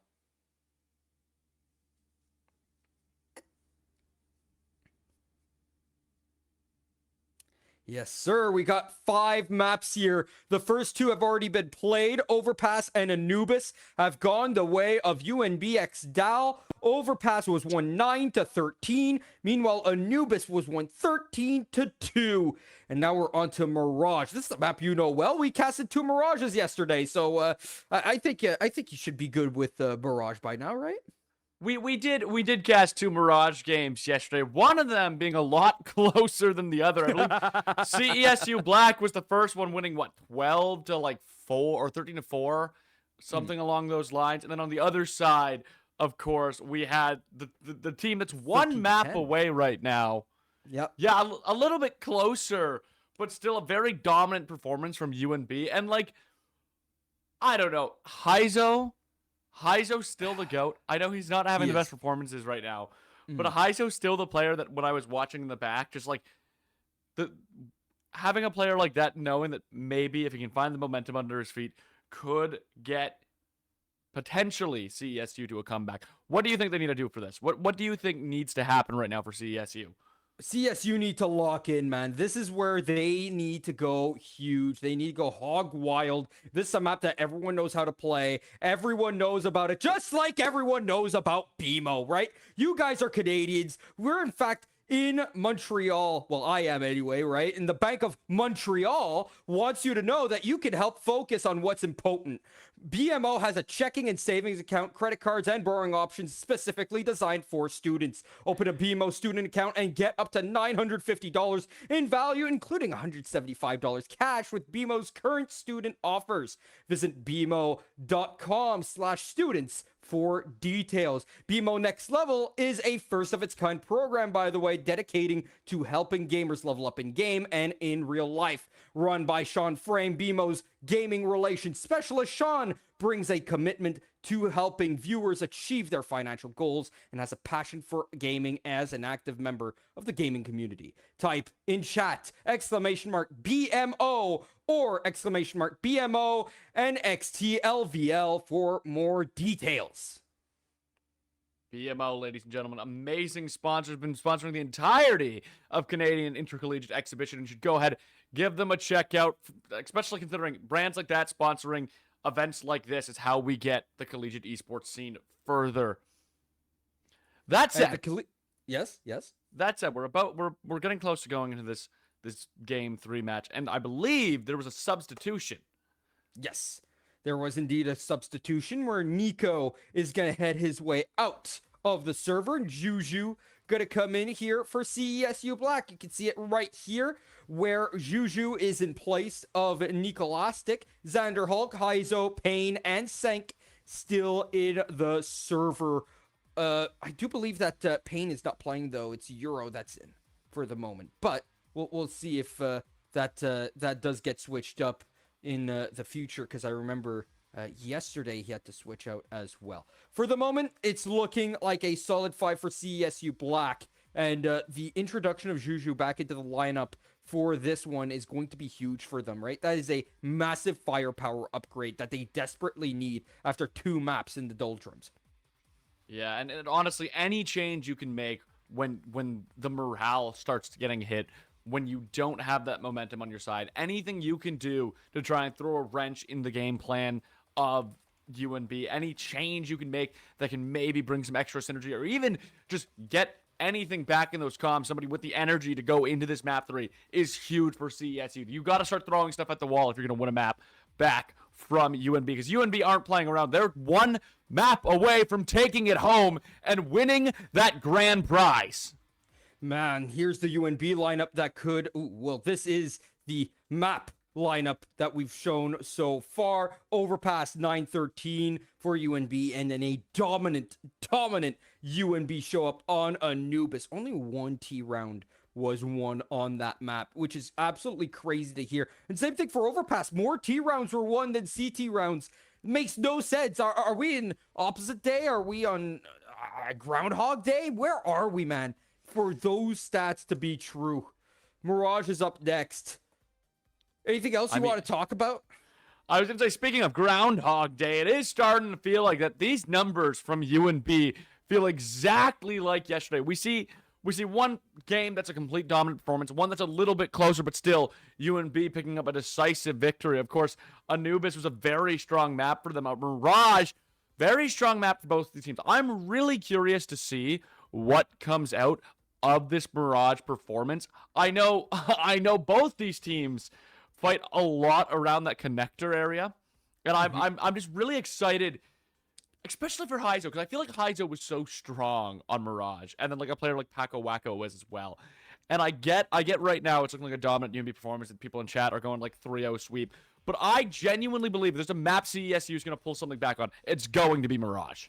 Look at this lineup, though, for UNB X-Style. Kvostov, Mika, Flower Boy, Metroid King, and Paco Wacko. Mika didn't even need to show up for Anubis. All right? He was just there. He existed. The rest of the team just took up the mantle, especially Flower Boy, where he has been dominant. He has, I think, 50 kills in this BO3 so far. Well, in the first 2 maps put together. If I'm looking at the stats correctly, that is a crazy amount of kills. To me, it is unfathomable that UNB X-Dal lose this at this point, leading 2-0, but you always need to believe, right? You cannot let yourself doubt whatsoever if you're CESU Black. That's why you're even playing this game at the moment, right? We're not...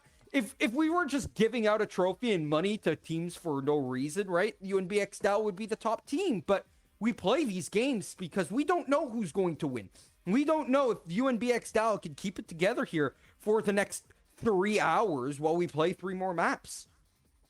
Yeah, and absolutely. And it becomes one of those things where, yes, right now UNB looks good. We know CSU is a great team. If you were watching the knockouts yesterday, you've seen them with some absolutely dominating performance. This is CIE. Every team here is competitively viable. Every team here is a collegiate team for a reason. They're all very, very good players. You put them against the average CS2 player, they're going to dominate. And when you look at things like comebacks, especially 2-0 down, I come from League. I can think of a couple years ago when T1 got completely upset after being 2-0 up and going down, losing that 3-2. It's possible. Comebacks happen. Daniel Bryan in WWE, the Miracle on Bourbon Street. We love a good comeback. You think of countless NHL playoffs where it's 3-0 and it ends 4-3 for the other team. There is always a comeback in the tank, and what happens there is you need to start by building that momentum. If Mirage can build the momentum, if CESU can take this map, it's anybody's game. Comebacks can be real. Dreams can come true, and for CESU Black, that needs to start now. know what else needs to start now is that you guys type in !raffle, because 1of0 has supplied CIE with 6 gaming mice that make you better at what you do. Type in !raffle in the chat for a chance to win one of these 6 awesome gaming mice supplied by 1of0. Code like a maniac, design like a guru, and game like an assassin. Take pride in your setup and look good while you do it. Discover your inspiration, defy definition. Be 1of0. To learn more, type in !1of0 in chat. Come on, you got to type in that !raffle. You want a nice gaming mouse from 1of0. You want to be better at CS2? Get a gaming mouse. You want to be better at League of Legends? Get a gaming mouse. You want to go to the other stream and be better at Valorant? Get a gaming mouse. This is what you need if you want to be a future collegiate player. Well, ladies and gentlemen, with that said, we're going to take a short break ahead of this map. When it gets started, we will let you know. We will be there for you, and we will bring the hype. So stick around and find out.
Go, go. All right, ladies and gentlemen, map number 3 is upon us here for CIE. My name's still Quantum Deathcat, still here with Romeo. And we've got ourselves our third map of this BO5. UNB x DAL leading 2-0 over CESU Black. Let's see what they can pull off here. The pistol round going to be underway. If you are CESU, you would need to open this up in a big way. You need to get that momentum back under your feet. We see Heizo slowly walking through the palace, going to be going towards that balcony. The whole team slowly rushing. Paco Wacko going to be knocked off right away. It's 5-4 right now for CESU. Bomb starting to be planted. Going to be putting UNB on the clock. Going around the side. Metroid King goes down. Mika gonna find one. Uru gonna hit the ground. That's gonna be 2 from Mika, but it's still a 2v3 to go. Flower Boy misses all of his shots. Shooting like a Stormtrooper, gonna go down. Cupstomp trying to clutch it up. Can he find an angle? He has that ghost in hand. He is surrounded right now by CESU Black. Gonna turn the corner. Misses. Doesn't get anything. CSU gonna find a first round victory. That is a huge opening for the side of CESU. They're not going to go down without a fight.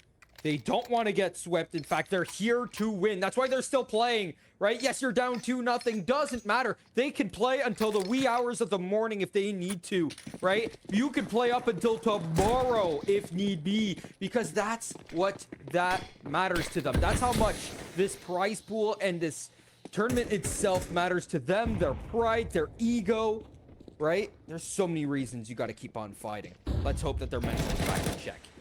Well, it's definitely going to open it up nicely for them, getting that round 1 victory. Hopefully can turn into a second round. They already taken Cupstop off the table. Heizo getting hit a little bit, but still a lot. Never mind. Heizo going to be taken down immediately after I say that. Metroid King putting in some real work. Flowerboy going to be able to take off Xander going through the B side, is on that bomb site, getting ready to maybe try to make a plant, but Flower Boy defending as best he can around the catwalk area. Metroid King going through the marketplace. Can he get a jump on Xander Hulk or Juju? Xander Hulk inches away, isn't going to see him in time, takes a little bit of damage to survive, jumps out the window, dang! He's going to go down. Flower Boy, the last one left. Paco Wacko going to go down. CSU Black able to pick up the victory, but it was a nice angle from UNB to take some guns off the table for CESU. Well, CESU finding itself up 2-0. Now they're up against the full buy. This is where the money really needs to play a role. For UNB x DAL here, you've got yourself all the guns that you need. Some utility is missing, but all in all, this is good enough to fight up against the Galils and AKs in the hands of the terrorists. Yeah, it's going to be a very difficult scenario right now because we know how powerful UNB x DAL is once they have their full buys, once the M4s are in hand. Flower Boy making it known right away as he just popped Senk from across the mid lane. Xander Hulk going around the side, trying to sneak in. Of course, Connector being filled with bodies right now. Metro King, the flash is going to stop him from being able to pick off Xander Hulk. Loses his buddy in Cupstop right in front of his very eyes. Watches his best friend die right in front of him. How tragic is that, not being able to do anything for Metro King? But Flower Boy now going to be on his guard. Still the battle in Connector rages on. Metro King going to pick off one. Can he find the second? Second one goes around Xander Hulk, getting a lot of damage off, but not going to be enough to find the kill. Then Xander gets picked off right away. It's a beautiful switch out from Paco Wacko. Heizo, though, on the other side of the smoke, he snuck his way in behind the Connector. He is looking for an angle, going to try to sneak up on Metro King and Paco and find a double kill. If he's able to do this, the round might still stand a chance. Can he make it work? Here's the thing, right? That bomb is in custody of the CTs. They need to go for this fight. They can't just go in for a bomb plant. That bomb is directly in the vision and in the hands of the CTs. Heizo pushes out. Euro gets himself that second as well. They've opened up the Connector, and it's a 2-on-1. And the B site is going to have to rotate over to try and defend. It is a 1-on-2 for Mika. Mika needs to run in soon. The bomb has been planted. He's on the clock. He has the option to save or try and make the hero play. It looks like he's pushing for it. Finds one. It's a 1v1. Heizo versus Mika. Mika, one shot from death, but a nice one tap will finish the lights out from Heizo. That bomb still planted about halfway through the timer. A move needs to be made soon from Mika. Mika going to be found, and Heizo does it. Heizo finds the win with 3 kills for CESU Black. It's 3-0 for CESU, the biggest lead we've seen in this matchup.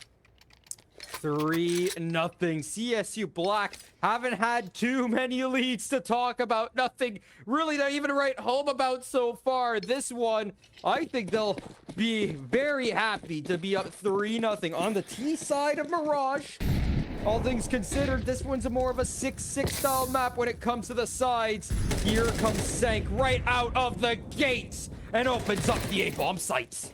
Yeah, it's opened up in a big way as Paco Wacko going to fall early in this match. I feel like Paco Wacko is usually one of the last we see alive for UNB. And so watch him fall so early in this match. Metro King going to be the next to go down. That's another big member to go. Cupstock's health gonna go. Oh my god, they're picking them off one by one. This is a horror movie right now for UNB, who have been so dominant. They're falling from grace as we speak before our very eyes. Mika, though, going through the underpass, gonna try to get some work done on that Deagle. Can he even find one? We do see, as Heizo goes down, can we get another? Mika just firing pop shots. Can't get the job done. CSU finding their 4th round in a row on Mirage.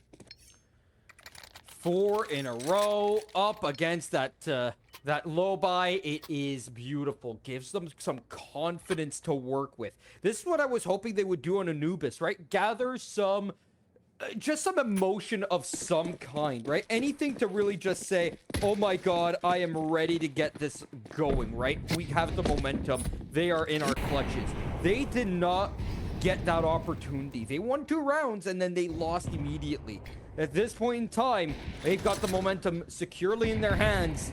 If they go up 5-0, this one's a really scary for UNBX. And right now, Paco Wacko falling, it means we're getting one step closer to finding that 5-0. Heizo going to go down with him, though. It's still anybody's round at the moment. The buys are pretty strong across the board. It is still that movement towards the A site. Euro going through ramp, of course. One of them already pushed through. Flower Boy still guarding in that window that we see a battle between Xander Hulk and him inside of mid. Molotov gonna go through apartments towards Van Juju, trying to pick someone off on the B side. Throws that flash.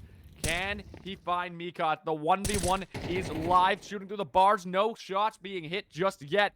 Juju playing nice, slow, calm, and collected. Looks like he's going to start making the rotate towards that A side, trying to get the confusion down onto UNB.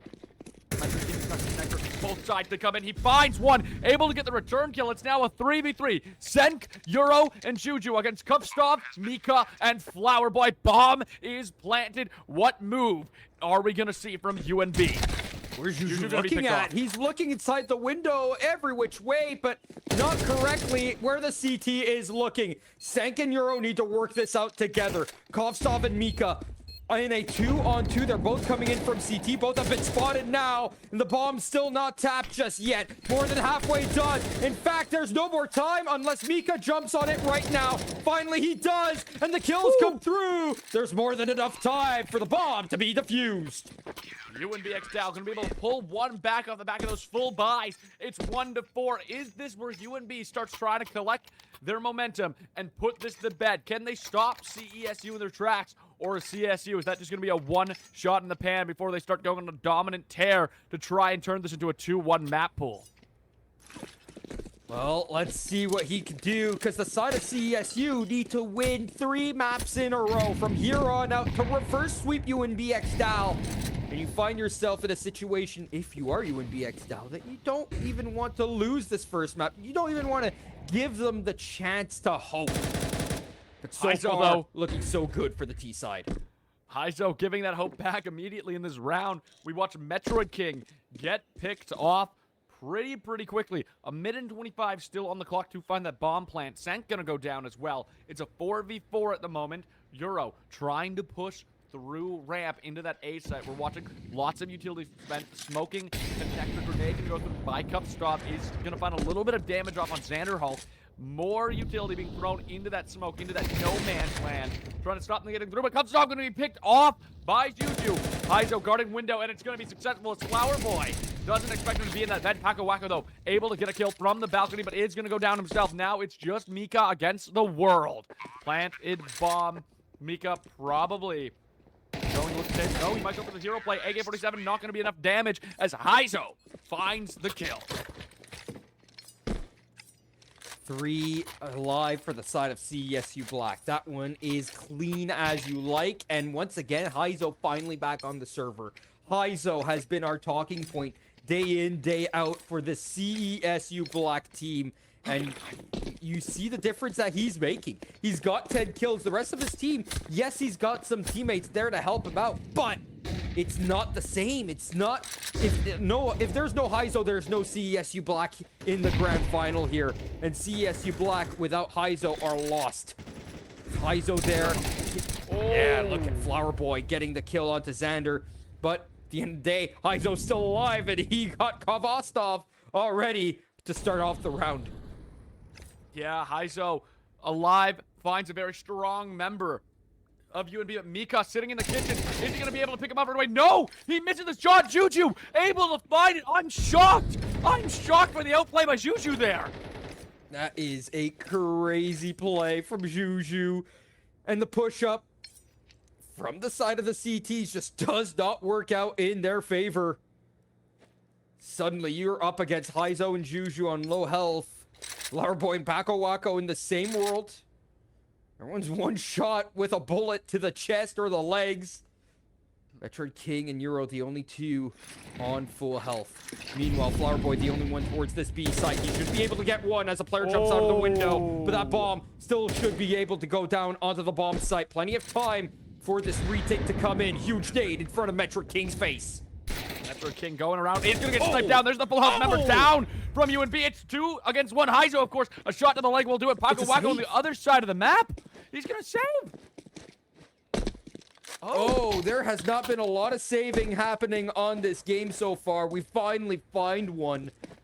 Oh, go hightail your way out of there. There is no way for Paco Wacko into that round. He didn't have a kit. He didn't have the weaponry. He doesn't want to lose it. Because look at the kind of buy that they're going to get into the next tier. They're going to have just enough money to buy up on 2 of the 5 players here. But Vostov is going to be strapped for cash in with Metroid King. They're not going to have the prettiest of buys. Paco Wacko is going to be able to at least drop for one of them. Yeah, he's going to be able to get that drop and maybe get a couple of guns. Try to pull this round back. It's 6-1 right now from CESU Black. They're looking very clean right now after the substitutions. And it feels like we're seeing a different CESU Black compared to the other 2 maps at the moment. 6-1 for CESU Black, and they are in the high ground. Heizo picking off 2 in the window. That is good night right there. 6-1 makes that 7-1 as Euro picks up on Heizo's speed, and Sank gets out of Palace onto the balcony, shouting to the heavens that they're up, Braziling UNB x DAL. I gotta remind you every time. CESU Black, absolutely insane plays at the moment. It is crazy to see this. Most teams right now, the momentum is down, your stamina is down, your morale is down, and it's going to be a 13-0, 12-1 wipe, or 13-1 wipe. Right now, though, CESU Black coming back in a big way. They've seen everyone in the chat going 3-0, and CESU said, it ain't going to be that. We're going to take a map from the top dogs, and they're getting real close to doing it. 7-1. Cubstomp is going to go down. Flower Boy going to go down next. It's just Paco Wacko, Mika, and Metroid King left for UNB against the 4 members of CESU. They're going to find Mika right away, and now it's just Paco Wacko and Metroid King alive to defend. It's not a lot of hope. There goes Paco Wacko. Metroid King going to be found out, misses the shot, and there it is. Xander Hall 3 into 8-1. 5 more rounds to go for CESU. Oh my goodness, already on the verge of taking map number 3, their first map of the series. The first map was highly contested all the way until the end. Meanwhile, map number 2 wasn't contested whatsoever. It was 12-0 to begin with. At this point, it's 8-1, and the momentum fully shifted over. UNB x DAL not even talking about being in this map so far. Yeah, no words of getting into that map. However, Flower Boy trying to change that, trying to change the topic of conversation. Gets Heiza, gets Sank, is gonna get blasted off like Team Rocket immediately after. The Molotov bounces off the wall. It's a failed Molotov from Juju in one of the most tragic plays we've seen. That's gotta hurt the ego a little bit when you see a little Molotov bounce, but it doesn't matter. They still have that site pinned down, and Juju gonna find the kill anyways. That Molotov was unneeded. It's 2 for 2. B site gonna be planted. Paco Waco and Metro King going through market. Gonna see if they can take the 2v2. They are on the clock, of course. Paco Waco trying to go around Catwalk. We have Metro King going through the marketplace. Juju and Xanderhulk defending the best they can. Metro King gonna go through, gets immediately annihilated. Paco Waco can't find it either. It is Juju just making sure CSU gets another round in the back. That was a 5-on-3 advantage for UNB x DAL. That one gets absolutely swallowed, gobbled up by CESU Black some way, somehow. You have to thank your high ground and high zone Juju. Juju coming in for Nico right off the bench into the game and into this map. So far looking so good. That substitution, does it make the whole difference right now? To me, it's looking like it's giving them life. Yeah, it might just be having that other person in the comms who's revitalized. Maybe it's just the fight to not want to go home when you've made it this far. But either way, we see a revitalized CESU against UNB. It's a whole different landscape right now. Cup Stomp going to be able to pick off 2. It's do or die still for CSU. They're still down 2-0 in the map pool, but 9-1 on Mirage. Flower Boy gonna find another kill as a 3v2. Senk and Heizo. It's just Heizo. It's just gonna be Heizo left against the world, but he has money in his pocket. There's not really a real reason for him to save here. 1 minute and 5 seconds. Can he make the hero play? Can he clutch it out? He has 17 kills, 5 deaths as it stands. If he can turn that into the big 20, they're gonna find themselves in double digits. Grenade and Molotov can be sent into the apartments. Can he get the kill? He can't do it. Paco Waco gonna be able to clutch it out. 9-2 now. All right, well, you don't want to give over momentum here if you're the T side either. Losing the last 2 rounds would be detrimental if you are the side of CESU Black. You don't even want to give them hope that they can bring this back. They were down 9-1. Let them take that beat down if you are CESU Black. Don't even make them think that they could even have a chance. All right? Make this 10-2, and this one's easy sailing. If it's 9-3, we might have ourselves a game. Well, they look like Flower Boy and Sen gonna trade. Heizo taking a lot of damage off that encounter. It is currently a UNB favored round. Xanderhulk gonna be going through apartment, jumps towards the B side, crunching a quick fight here. Mika not noticing that they're already out of the apartment. The flashbang doing its work. Mika now down to half, is gonna go down. 2 members though from CSU going to fall. Heizo still alive, but taking a lot of damage on the back of Metro King's engagement. Cupstop guarding with the op through the market. 3 trying to walk through the market. Heizo gonna get shot by the grenade, gets blown to shreds. Xanderhulk is the man with the dream. Can he make it happen? Xander gonna get a lot of damage. Finds Paco Waco, but it's not gonna be enough for the 3v1 clutch, and it's gonna be a defuse. 9-3, the position you said they don't want to find themselves in after the dominant performance we've been seeing. So it's not that they're going to be down, right? It's more so the fact that now UNB x DAL have hope, right? And that's not what you want to give them. You don't even want to give them an opportunity, a sniff, all right? We just saw this in pro play in the grand final of the last S tier LAN. The team that was winning, Navi, all right? They were up 11-0. 11-0. Vitality comes in, and they win the last round of the half. And then they win every round, and it goes into overtime 12-12. You don't want to give anyone a chance back into a game when you're leading by so much. You don't even want them to think that they have a chance at coming back, because when they start thinking that way, miracles can happen, especially with players like Flower Boy on the other side who can hit their shots. Yeah, you guys an inch, they will take a mile, and they will go all the way to the bank with whatever they can get. Any small advantage, any small boost in morale, any inkling of hope, and they're going to run as far as they can with it. Heizo, though, going to get eliminated. No hope for him in this round. Bomb planted. They're on the clock in this pistol round, and 3 of them already going to fall. It's going to be a 4th. It is 4-1 again. Shades of the start of this game. Only on the reverse side, as Senka's going to be the last one to defend. Not going to be able to do it. UNBX DAL going to find their 4th round and the first round of this new switching sides economy on their team. All right, well, ladies and gentlemen, this is what happens when you give hope to the other team 3 in a row. And now suddenly you've got yourself a chance if you're the side of UNBX DAL. This is the perfect call. Take a timeout right now by CESU Black. This is to stop the momentum. Stop them dead in their tracks. In the meantime, you're talking about getting yourself a force. And look at this force buy. All SMGs. No upgraded pistols. Armor. No helmets. This is perfect. You're expecting to go up against AKs. Sadly, you're up against Galils. So maybe you'd want more head armor. But here's the thing. They have no utility. They have 3 flashes and a smoke for the entire team on CESU Black. They want firepower, baby. Hey, if this is baseball, 3 flashes is going to get at least 1 person out. Unfortunately, it's not. This is a game of guns and bombs. And in guns and bombs, you're going to want a lot more. You're going to want some fire in your arsenal. You're going to want some smokes in your arsenal. You don't have that available to you right now. If you are UNB, it's a little, or sorry, if you're CSU, it's a little scary. You're kind of playing a horror game rather than an online shooter. Juju gonna find his first kill.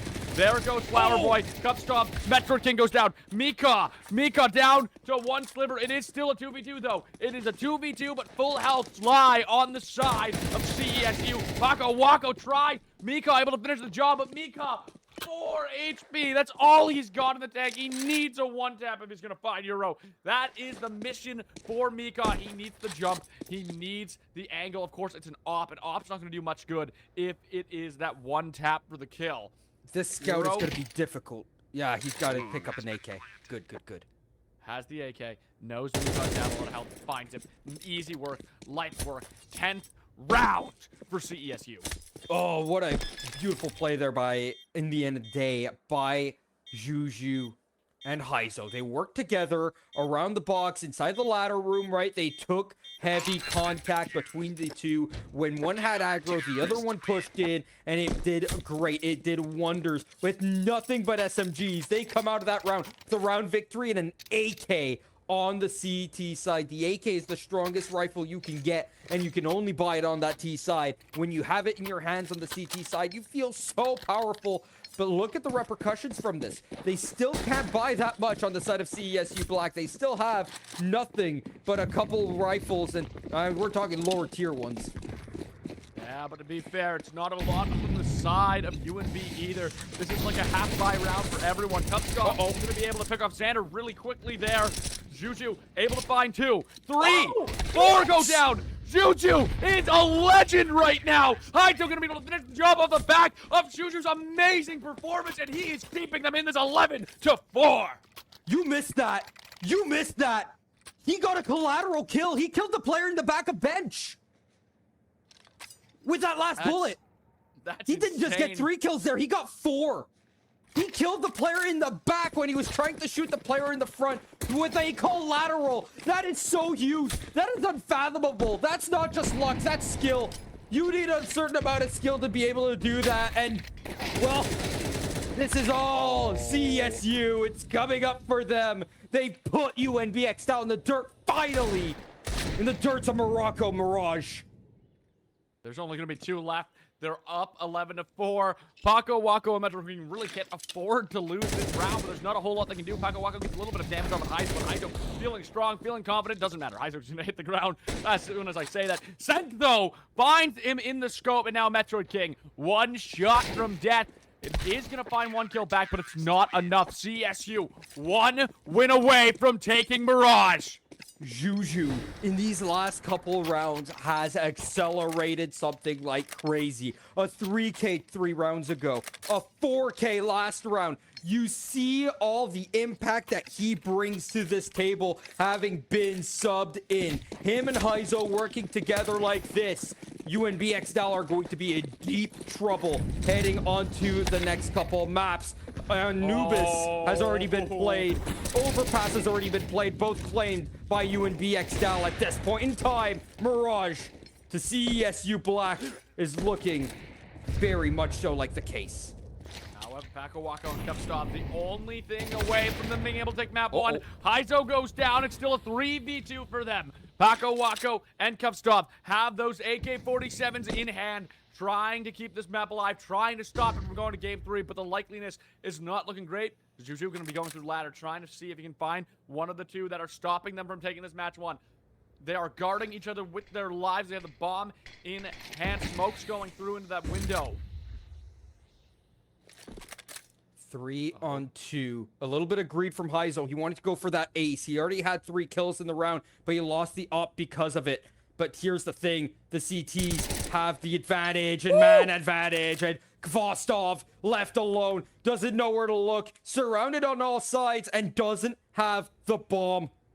He is lost and he's going to get shot down and brought into the pound. 13-4 CESU Black from start to finish. Dominant. Taking their first map of the series. It's 2-1 now. The comeback has begun. Can CSU find 2 more? They have a 4th and a 5th map to play. If they can win that 4th, can they keep the momentum going? Can they bring it back against UNB? We'll figure that one out. Anubis was the second map of play. That one was so one-sided, I did not even think that CSU Black could come back into Mirage. But Mirage goes their way in the same dominant fashion. Ancient is our next map. Don't go anywhere, because map number 4 will be upon us soon.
All right, ladies and gentlemen, welcome back to CIE. Map number 4 is upon us.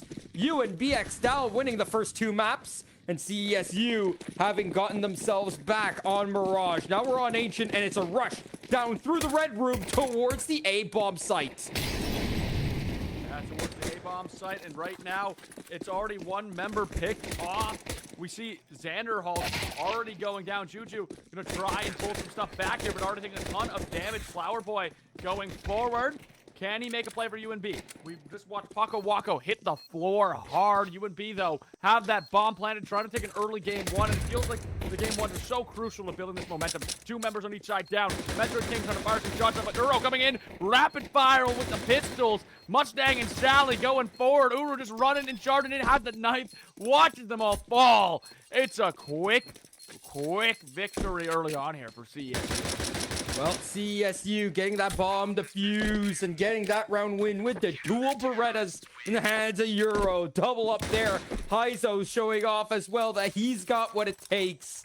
He's still in this game. On Anubis, he was a no-show, and it showed in the score line and the scoreboard. You see it here ever since he's been on the board and he's been fragging out. He's been the blood, sweat, and tears from the side of CES Black. So, what can he do? What can he continue to perform and show that his teammates, to his fans, to the school, that they're still in this game? Yeah, going to try and make anything happen to make those points known. Sank's gonna get picked off right here. Flower Boy takes a bunch of damage. Heizo, though, does enough to finish off Flower Boy. Heizo gonna get picked off right after. It's 1 for 1 for 1. Juju going around the corner. We have the sights pretty heavily defended at the moment, but it is still a numbers advantage for UNB. 4 on 3 here. And look at the push down from the ramp to T side, expecting it. Kvostov getting rid of all the aggression, and suddenly you're trying to just get 1 kill back, right? You're the CT side. You're just trying to get a little bit something. You're down to man advantage. Instead, you lose both your players to a long-range rifle up against the SMGs. You're never winning that. So Yeah, the bomb gets planted, and it's 1-1. Bit of a dangerous situation. Xander Hulk probably just going to be saving this M4. Second round going to go over, tying it up 1-1 for UNB. Both sides keeping it even. We don't usually we see the 2-0 after a big round 1 victory, but right here, it's already going to change up. Nice 1-1 to keep it very even, and I have a feeling this is going to be a sign of things to come on this 4th map. Well, if things can be as close as Overpass was up until the 18th round, I'd be happy to see that. I'd be happy to see a map that goes one side, another. Now we're in the Force by Wars, though. At this point in time, both teams having won 1 round. The other team needs to force up because 1,400 loss bonus is not enough to save anything. And with a gun saved on Heizo, You gotta buy around that. That's exactly what they do. You can see it with what they have in their arsenal. They've got themselves an SMG and a couple of upgraded pistols. For the side of UNB DAL, though, full-on rifles, it should be a bloodbath. Oh, Senk gonna go down. Xander gonna go down. It's 5-3 already. Flower Boy, not a ton of health left in the pool, but still has that AK-47. Gonna go strong. Trying to merge onto that B site is UNB. Juju has that deagle in hand. Can he make some defense? Throws the flash. There's going to be a quick kill. The M4 finds Mika. Still a slow push. Paco Wako going to engage onto the site.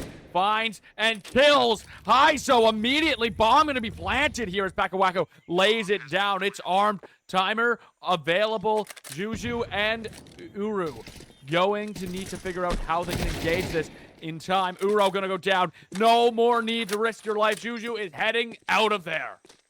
Up for the hills and out with that gun, trying to save it.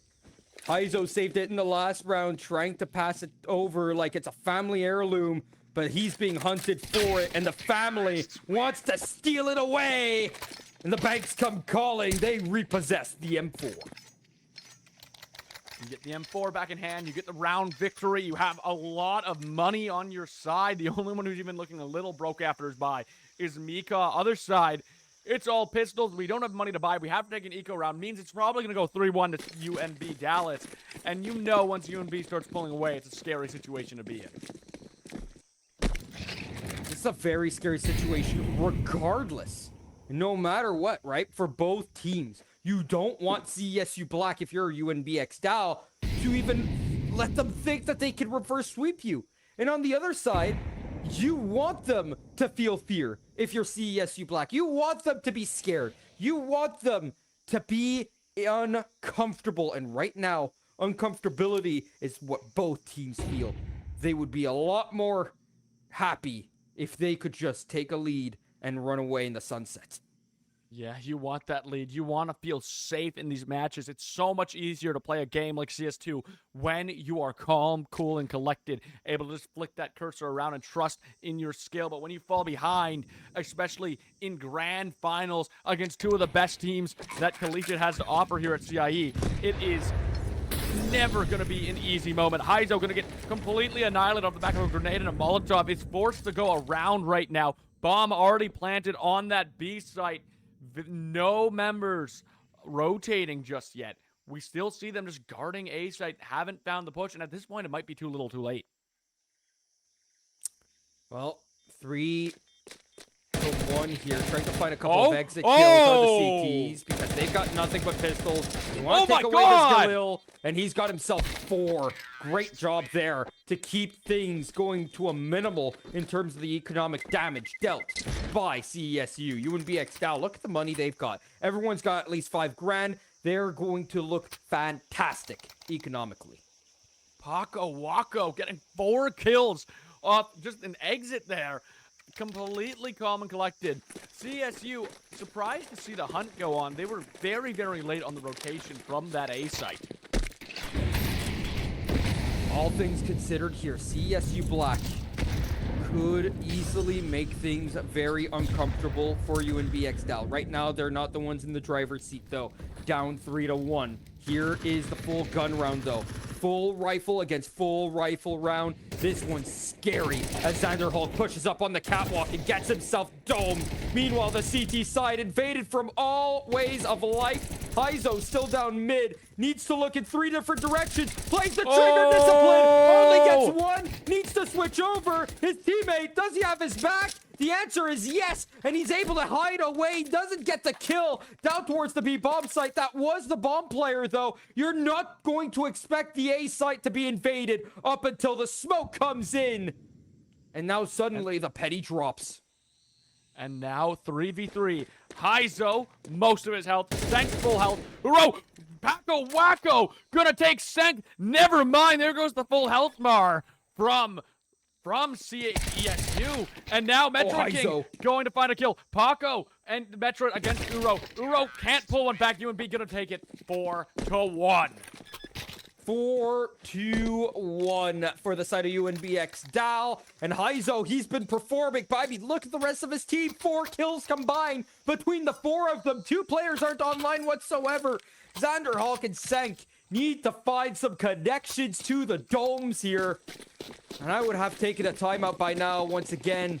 If I'm the side of CESU Black, I need my players to be in the right mindset here, because if you're not getting the kills that you need, this gets really tough. Kvostov gets himself 2 on the spinning players, and that is beautiful money made. It's not like they need too much more. They've got 5 digits on 2 of the players, and they're running it down towards the A site. This one's looking way too solid, way too quickly. Juju able to pull one back, grabs that AK. Gonna be a nice use for next round, unless he elects to try and pull this one back. Pretty unlikely, though. It's just Uru with a deagle and Juju with an AK. They're already hunting. The bomb's not even down yet. They're already hunting for kills. The hunt is on. The hunters in the jungle across these ancient ruins, going to see if they can find Uro or Juju without taking too much eco loss themselves. Of course, they have a lot of money in their pockets. They're not afraid to die, but if they can ruin the economy of CSU, the next round gets even easier. Uro standing in the corner, waiting for one to walk by, hoping he can maybe steal a weapon before this bomb goes off. All quiet. Very scary. Kupstov finds Uro. That's going to be 1 down. And now, Juju, the last one left. He has the big gun, though. He has the AK-47 ready to pick off any member of UNB who comes looking for him. He is hidden in his bricks and stone structures. He doesn't want to die. He's just praying to get through this round. He is hoping that he can just survive to see another day. And it looks like he's going to be able to as he steps onto that B site and the bomb blows up half the ruins.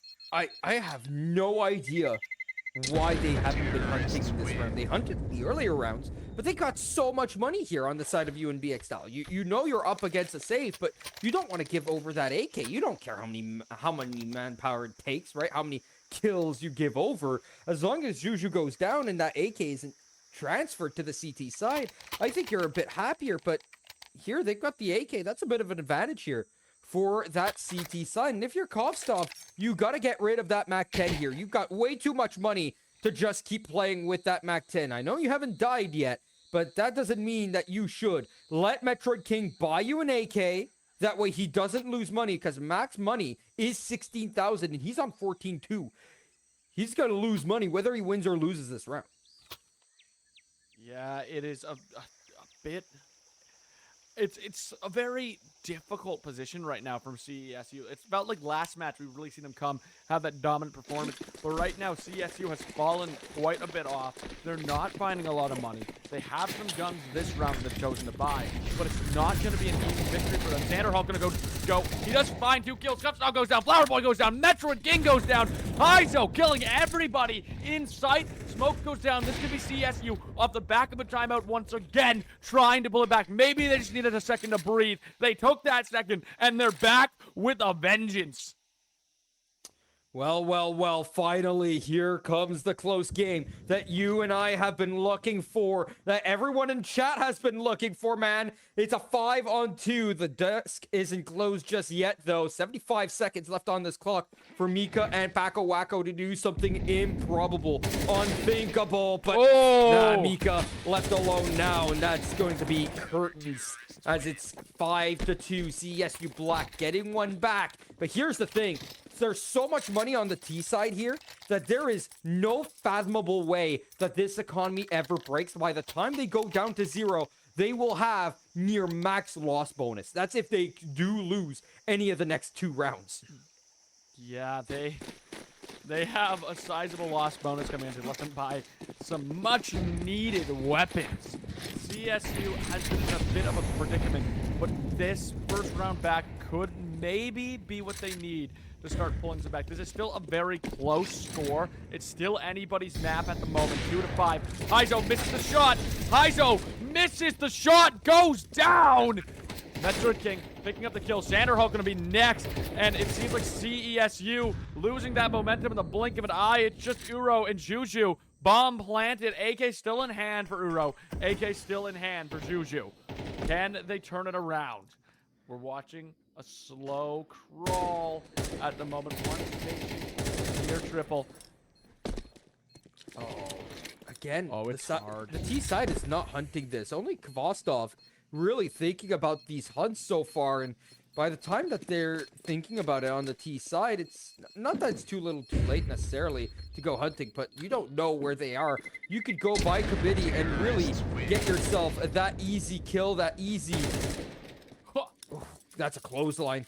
But yeah, no hunt coming along makes things a bit more difficult here for UNB DAL, because you're not ruining the economy as much as you probably should here on the side of CESU Black. Yes, they've got max loss bonus, but again, right, you kill a couple of these players and they can't bring in an AK into the next round. Now they've got 2 AKs to bring into the next, and look at all the money that they saved by not being killed. Yeah, we have sizable pockets right now for Uro and Juju. Allowing these full buys to happen, probably going to see another full buy next round, even if they lose this one. If they bring it back, it's an even nicer system for them because their economies are staying healthy despite losing round. The saves coming back in a big way, keeping the game close. When you look in the money bag, Juju gonna go down for the first time in a while. He's been surviving quite a bit. Bomb starting to be planted, but Uro is in the area. Can he pick one off? He misses the plant, doesn't find a kill, and now it's a war zone across this beach. They're kind of pinned down in the back halls in the square. Uro just firing through the smoke. We can't find anything. Heizo taking a lot of damage as well. And now it looks like they're backing off once again, going for another save. Oh my goodness. You got to save this, right? You can't go for this. There is no feasible way that you're going to win this round. That being said, with 3 guns saved, this goes a bit differently now because you got 2 players that can rebuy for themselves in Euro and Juju with all the money that they have. Senk needs to be rebought, but again, I said this earlier, Xander and Senk just need to get online here. This can't just be the Juju and Heizo show. You have yourself Euro as well, getting himself a couple of kills here and there, but it's all been Heizo so far, and if Heizo's not been getting kills, then nothing's been happening for the side of CESU. They need to not just be playing 3-on-5. They need all 5 players to be online. This has been their main problem, their main crux. The juxtaposition tells me that UNB DAL are taking advantage while they still can. Mika gonna go down. Juju Xanderhulk does find the assist in that kill, but it's still a long ways to go. Mika down 4-5. Can they pull back this round? Can they bring it 7-3? We're getting pretty close to halftime. These last rounds are going to make a big difference depending who they go to. Xanderhulk starting to pick some people off, is able to find another kill on Metroid King. Kvostov, though, going around, is going to find Juju. Light work from Kvostov.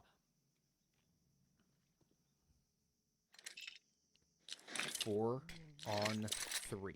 And this one looking really solid here for the side of CESU. They've got 2 players on B, 2 players on A.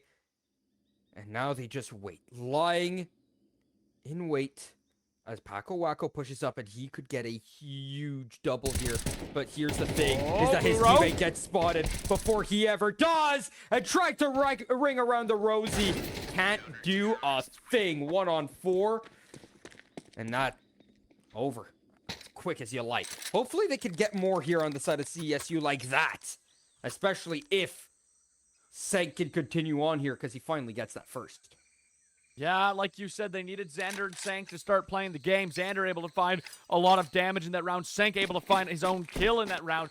Maybe they've come online. Maybe it took the 7 death power spike for them to do it. Maybe they just needed to realize how close they were to losing the grand finals to start really feeling the passion, to start really feeling the reaction time to come in. Now, of course, 2 rounds left in the half. This being one of them. Can Senk and can Xanderhulk keep it going? Can they help their team find 2 more rounds in the pocket and bring it 7-5 before halftime?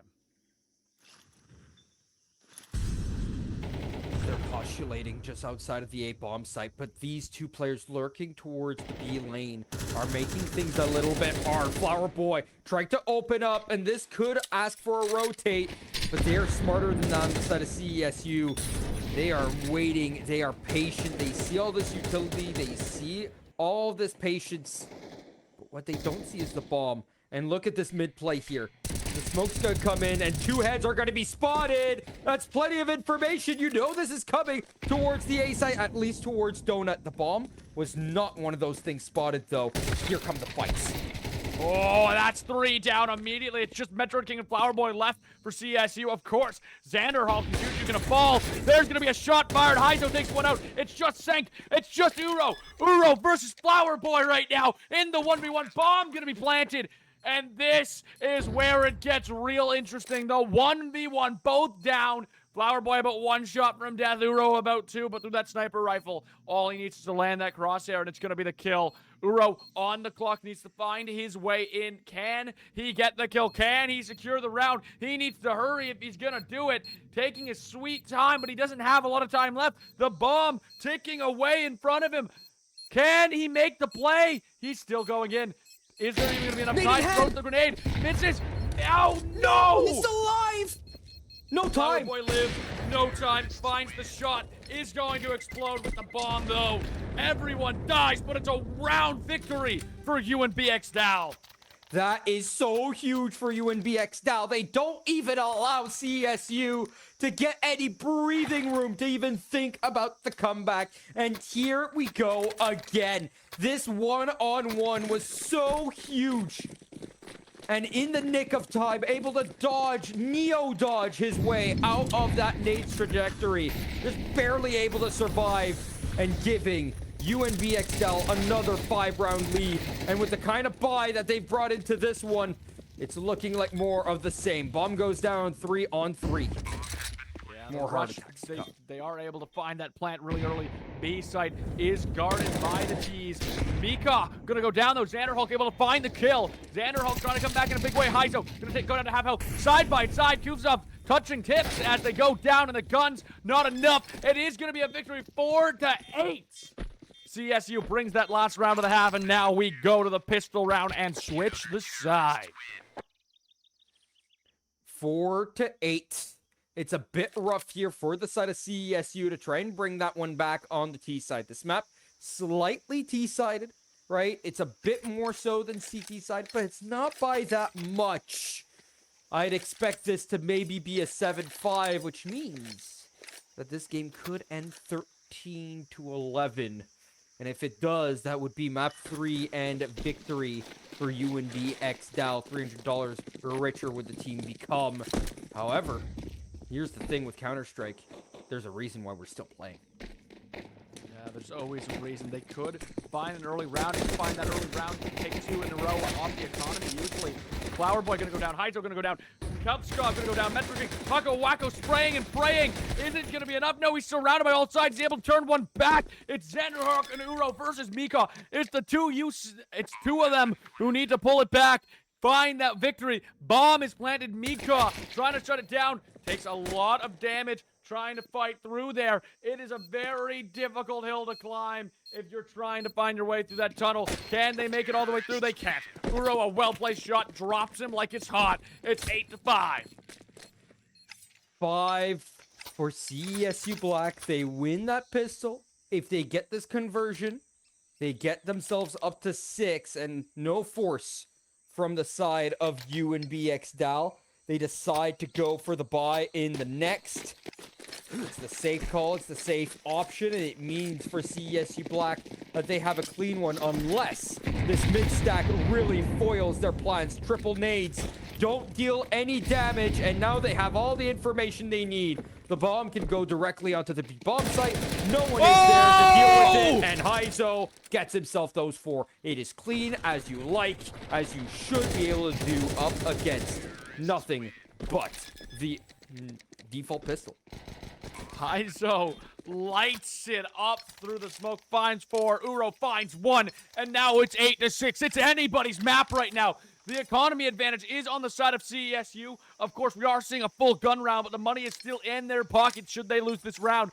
8-6. CESU has the momentum on the T side right now, though. Can they make it 8-7? Can they make it 8-8? Can they take another map up? This is what we're here to see. This is the type of CS2 we like to watch. Cupstop gonna be running through that mid. The smoke guard. Can he find anyone? Is able to find the flick. Juju goes down. That Cupstock's gonna follow. Flower Boy takes one. Flower Boy goes down. It's 3v3. It's Mika, Metro King, and Paco against Xander Hulk, Kaizo, and Uro.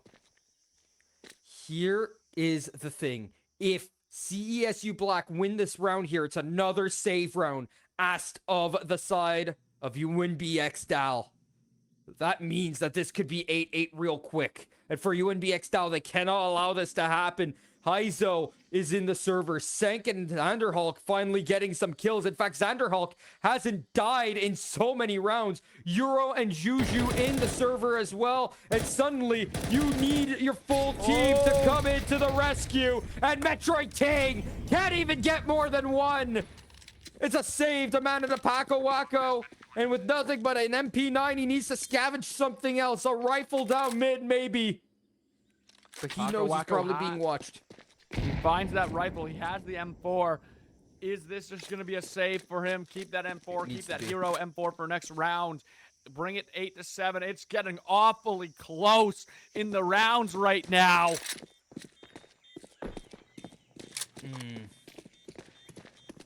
And a save going to be found here by Paco Waco. They're not thinking of going towards T-spawn to try and find him out. Paco Waco just saving in a perfect position, not to be found. No more damage to be taken by Xanderhulk or Haizo either. That's actually something that we talked about, me and Ninjix. The kind of bomb radius, right? The explosion of the bomb radius. On this map, it's actually quite big, but it's not as big as Overpass, where you could literally be on the other side of the map and still take 10 health of damage. It is crazy how large the bomb radius is on Overpass, but on this map, not so much. You can not, you don't, you can't look at the bomb explode, but you could be pretty close to it. Haizo putting close to the action, finds one, finds two. Haizo drops two of them immediately, helps him Senk and Juju. There goes Senk. Kavostov able to pick one off with a pistol round. Of course, we still have the Hero M4 available. It's 3v2 now as Mika able to find one. The round is turned around. CSU only has Uro and Juju ready to rumble. Molotov goes forward, AK-47 in hand. Juju, can he make some plays? Uro, nade across the cave, is going to start planting. B site is down. Oh, Juju goes down. It's Uro against three. Can he keep it alive for CESU? This could be a very important clutch if he can. If not, it could be absolutely heartbreaking. He doesn't find it. It's not there. It's going to be 9-7. And just like that, UNB back in the race. Now, they won against a gun round in round number 15. Round number 16 comes to an end here with UNB still in the lead. This game's not tied, despite them coming into this round with nothing but upgraded pistols and some armor. That is a huge fumble from the side of CESU Black. Exactly what happened over on Overpass when they were starting to break back in and they were starting to close in the gap. That's how they fell apart. Are we seeing the beginning of the end once again? They can't let this one tilt them out of the server. They're still in it to win it. They're only down by 2, and they've got a full buy to fight back again.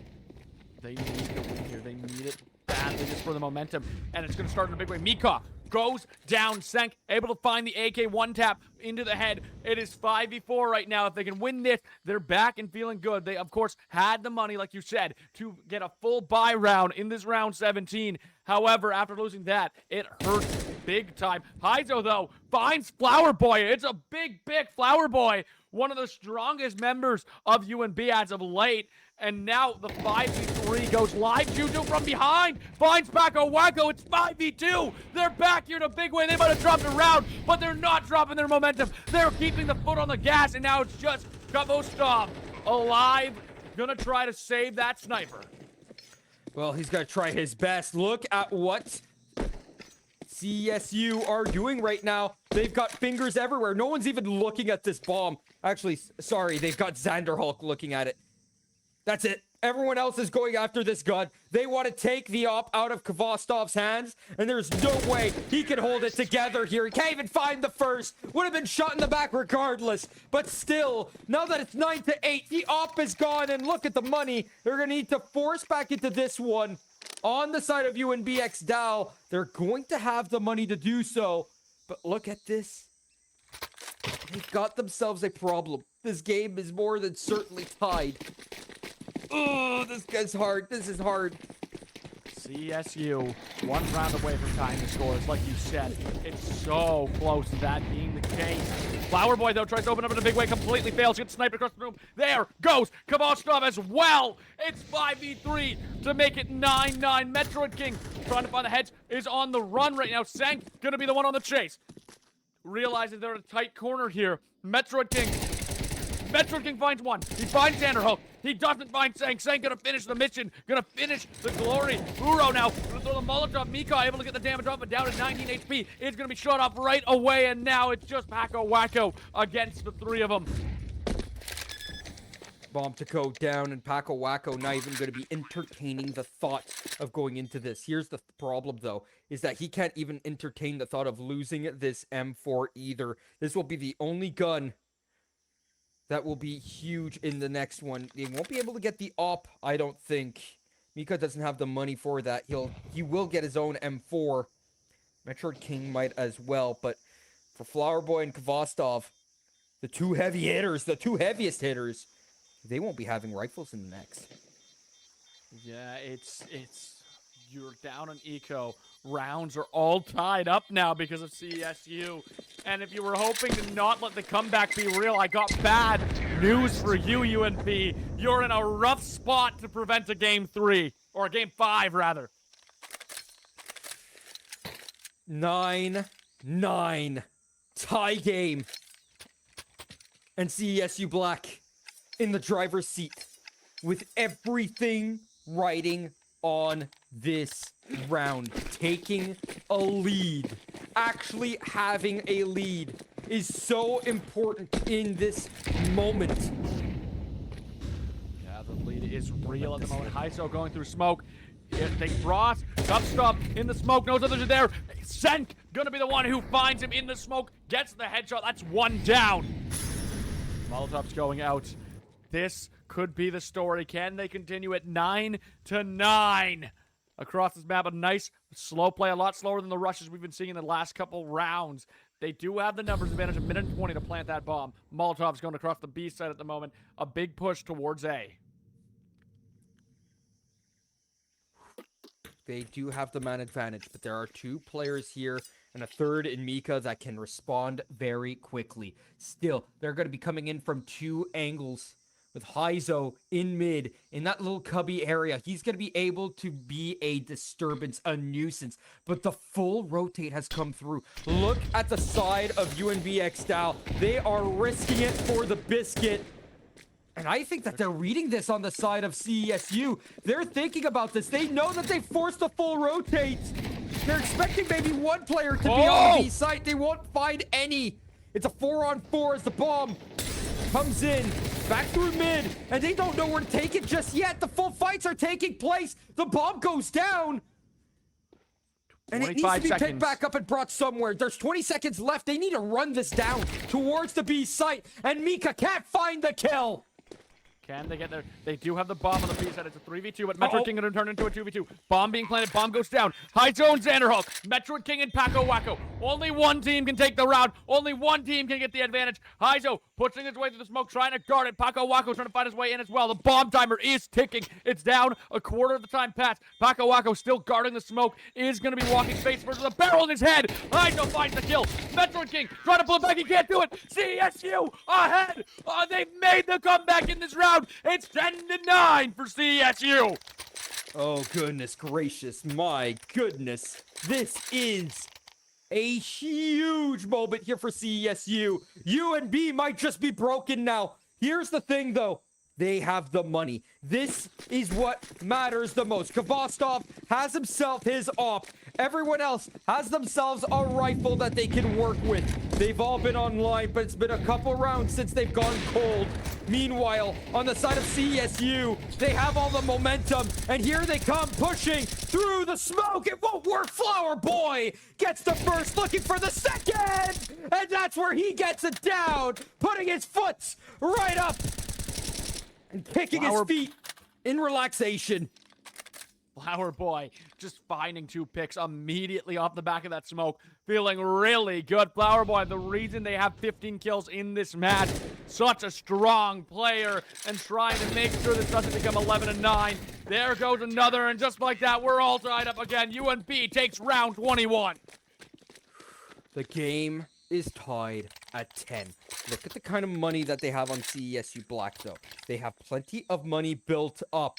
And even if they lose this one, everyone's going to be able to rebuy into the next. That is great news. Heizo can rebuy for Euro. That's not going to be an issue. If someone saves, there will be no issue whatsoever. UNB x DAL, though, they want to ruin this momentum. By winning 2 in a row here, they can do that. They can be up on 11 and really scare this side of CESU. This comeback can still be all for naught.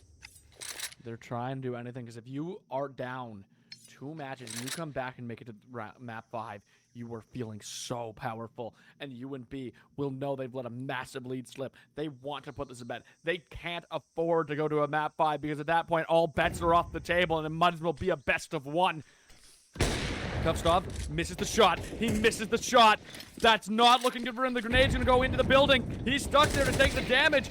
He does find Heizo, though. Is able to turn 1 back. Kupstov down the numbers advantage, waiting for his team to rotate over to try and save him. Xanderhulk guarding the smoke, making sure none of them are able to get through. The bomb has been planted here on the A site. There is so many avenues right now. Everyone coming across different angles. Xanderhulk taking a lot of damage, but still staying up. Xanderhulk doesn't know he's right next to a counter terrorist. Is going to go down as Paco finds the kill. And Here Metro they King come. falls next. Kupstov not going to be able to get the snipe, but Flower Boy finishes the job. Flower Boy spraying into the smoke. It's just Uro. Can Uro get it? He can't, and the defuse is going to go live as Mikov finds it. 11-10. UNB back in the lead, 2 rounds away from taking this map and the grand finals. Heizo's going to be able to rebuy here for Euro. That's exactly what you're going to see. Everyone is going to have AKs. No worries about that. But this is a must-win round for both teams. UNB x DAL don't want this to go 11-11. They want to go up to 12 and ruin the economy of CESU Black. They want them to be dead broke. And at this point in time, they can't win this round and it's 11-11. Then it's anyone's game. Oh! Here comes the goes push. down! Straight Miko to goes B. down! 2 down! Bomb gonna get planted. It's looking like an 11-11. Uro in the smoke. Flower Boy taking a ton of damage. Metroid not full of health either. It's 5 of them guarding that B site. Metroid King almost goes down. They're still trying to find the push. They're trying to find their way to that bomb site. Grenade's gonna go through the smoke. Molotov's going around. We have 2 members trying to get through the cave to find their way into the site, but it's a hard push. Senk on the cover. Meanwhile, Metroid King and Flower Boy pinned down. They can't find their way into the site, and now they're just trying to guard and get some kills on their way out. The bomb getting ready to explode. It's already a round victory for CESU. Heizo going to pick 2 of them off, and that's going to be it. We're at 11. 11, Quantum. 11-11. CESU pulls it back. And not just that, look at what this does to both teams' economies, because both of them had a lot of casualties in that round. CSU have to rebuy, and if you look, no one's above 3,500. All right, and they've got a couple players who are essentially dead broke. On the side of UNB x DAL, it's the exact same situation. 2 players are rich, 3 players are broke. No matter what happens in this round, there is one team who is going to have economy troubles heading into round 24. Yeah, no matter what happens, and this is so dire. You need this round. This is the most important round of the match so far. This could be the dream setter for CSU. This could be the win for UNB, or basically next to it, because if you can win this round well, you can go all the way and find this map. There goes Senk. There goes Heizo. Xander down to half. Flower Boy gonna go down, though. It's a trade. Top dog down. Mika down. 3v3. Juju gonna go and take a lot of damage. Sent goes down. It's 3v2 right now. Xanderhulk and Juju not on full health bars against Kabostov, Metroid King, and Paco. 1v3, and they're not gonna fight it. UNB 1 round away from winning it all. And look at the economy. Look at what they're going to be able to buy here. It's absolutely in shambles. They've got nothing to try and work this out. And if you're Xander Hulk with all the money in the world here and Senk, you gotta buy up for your 2 top fraggers here. You gotta give those guns over to Euro and Heizo, especially Heizo. You can't just allow him to have nothing but an upgraded pistol. He has been your lifeblood. Senk, pass that thing over. You have not been doing anything with that thing. Heizo is your lifeblood. He is your lifeline in this. He needs to have it. Heizo doesn't look like he's going to get the big gun. Could that be a game-ruining mistake for CSU? You win this, we go to overtime. You lose this, and it's all for nothing. And UNB become the grand champions of the CIE CS2 tournament and the winners of the $300 cash prize. Everything is on the table right now, Quantum. UNB can find the win. CESU can take it overtime. You know these timeouts are to collect nerves. They are raring and ready to go. Everything on the line. Everything is in the pocket of UNB DAL. They have the game, the map, and the tournament in the palm of their hand. They're grasping on it. They have a chokehold on CSU Black right now. All they have to do is get 5 kills on opponents that don't even have AKs. Let's see what they can do here. What the final round of regulation can bring us. Molotov's already going to take a lot of damage. Lots of people meeting in mid. Senk already taking a lot of damage. Hive's taking a lot of damage. Xander goes down. Senk goes down. Flower Boy going to be traded. There goes the 22 kill member of UNB. It is 3v4, but they've taken down the top dog. Heizo's still alive. Uro's still alive. Juju's still alive. We have 2 big guns still available right now for CESU Black. Can they make it happen? It is 4v3, but they're used to playing down. They're used to playing from behind. Can they keep the story going? Can they find the comeback? Or is it all coming to ruin? There goes Uro! There goes Uro! Metroid King finds Uro. It's a 1v4! Heizo, the only hope left in this tournament. Can he make it happen, or is the lights out for CSU? It is! UNB Dallas are your grand champions! UNB DAL, make it work! 13-11, and that is a beautiful way to go out through into the sunset. A 4-map affair, a 13-9 victory on Overpass, a 13-2 victory on Anubis, a slip up on Mirage that was 13-4 in favor of CESU Black, and a return to normalcy. A clean, awesome game from the side of UNB DAL. CESU Black in the dirt and having been left behind in the end. UNB DAL with $300, CSU Black win 100, and in the meantime, us as viewers, we win because we just watched a juicy map of Counter-Strike. What a match. What a story. CESU so close to taking it to Game 5, but ultimately, UNB DAL show why they're our grand champions. If you are a viewer, you can't really ask for much better outside of a Game 5. What a close match to just witness so many good plays. And as you can see, this is the series that we just watched. Anubis, Overpass, and Ancient going the way of UNB DAL, and especially the first map. That one was a slip up from the side of CESU Black. I still say that that is an unforgivable loss. Unforgivable, and that this should have gone all 5 maps. If not, this should have gone in a victory in at least 4 maps for the side of CESU. They had everything going for them. Ancient, just a slip up at the end, but Overpass, that was more than just a banana peel. They got blue shelled. They blue shelled themselves essentially while they were in the lead. That's gotta hurt knowing the way it went at the end. But at the end of the day, you watch this tournament and you watch teams like CSU and you watch teams like UNB DAL be as dominant as they've been, just for it to come to a head like this, and you can't ask for much more. You know, if you're CSU Black, if you meet with UNB DAL again, you know there's a fighting hope. You were coming back. You were so close to glory just for it to be ripped away from UNB DAL, who are able to go all the way and continue their dominant tear in this tournament. know who else is able to go all the way? That's BMO. To help you focus on what's important, BMO has checking and savings account, credit cards, and borrowing options specifically for students. Open a BMO student account and get up to $950 in value, including $175 cash with BMO's current student offers. Visit bmo.com/students for details. Speaking of BMO, BMO Next Level is the first of its kind program dedicated to helping gamers level up in game and in real life. Run by Sean Frame, BMO's gaming relations specialist. Sean brings a commitment to helping viewers achieve their financial goals and has a passion for gaming as an active member of the gaming community. Type !BMO or !BMO NXTLVL for more details. Do you need any more details here from my end, Romeo?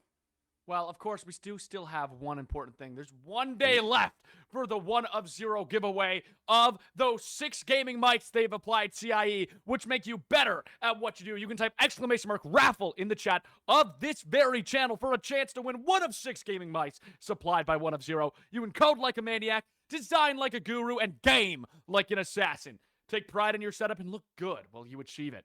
Discover your inspiration, defy definition, be 1 of 0. That's !raffle in the chat. 1 day left before the giveaway. 6 mice are going to get given away. So make sure you're putting that !raffle in the chat for you to get a reward, just like UNB x DAL are taking home their own reward in a $300 cash prize for being our grand final champions.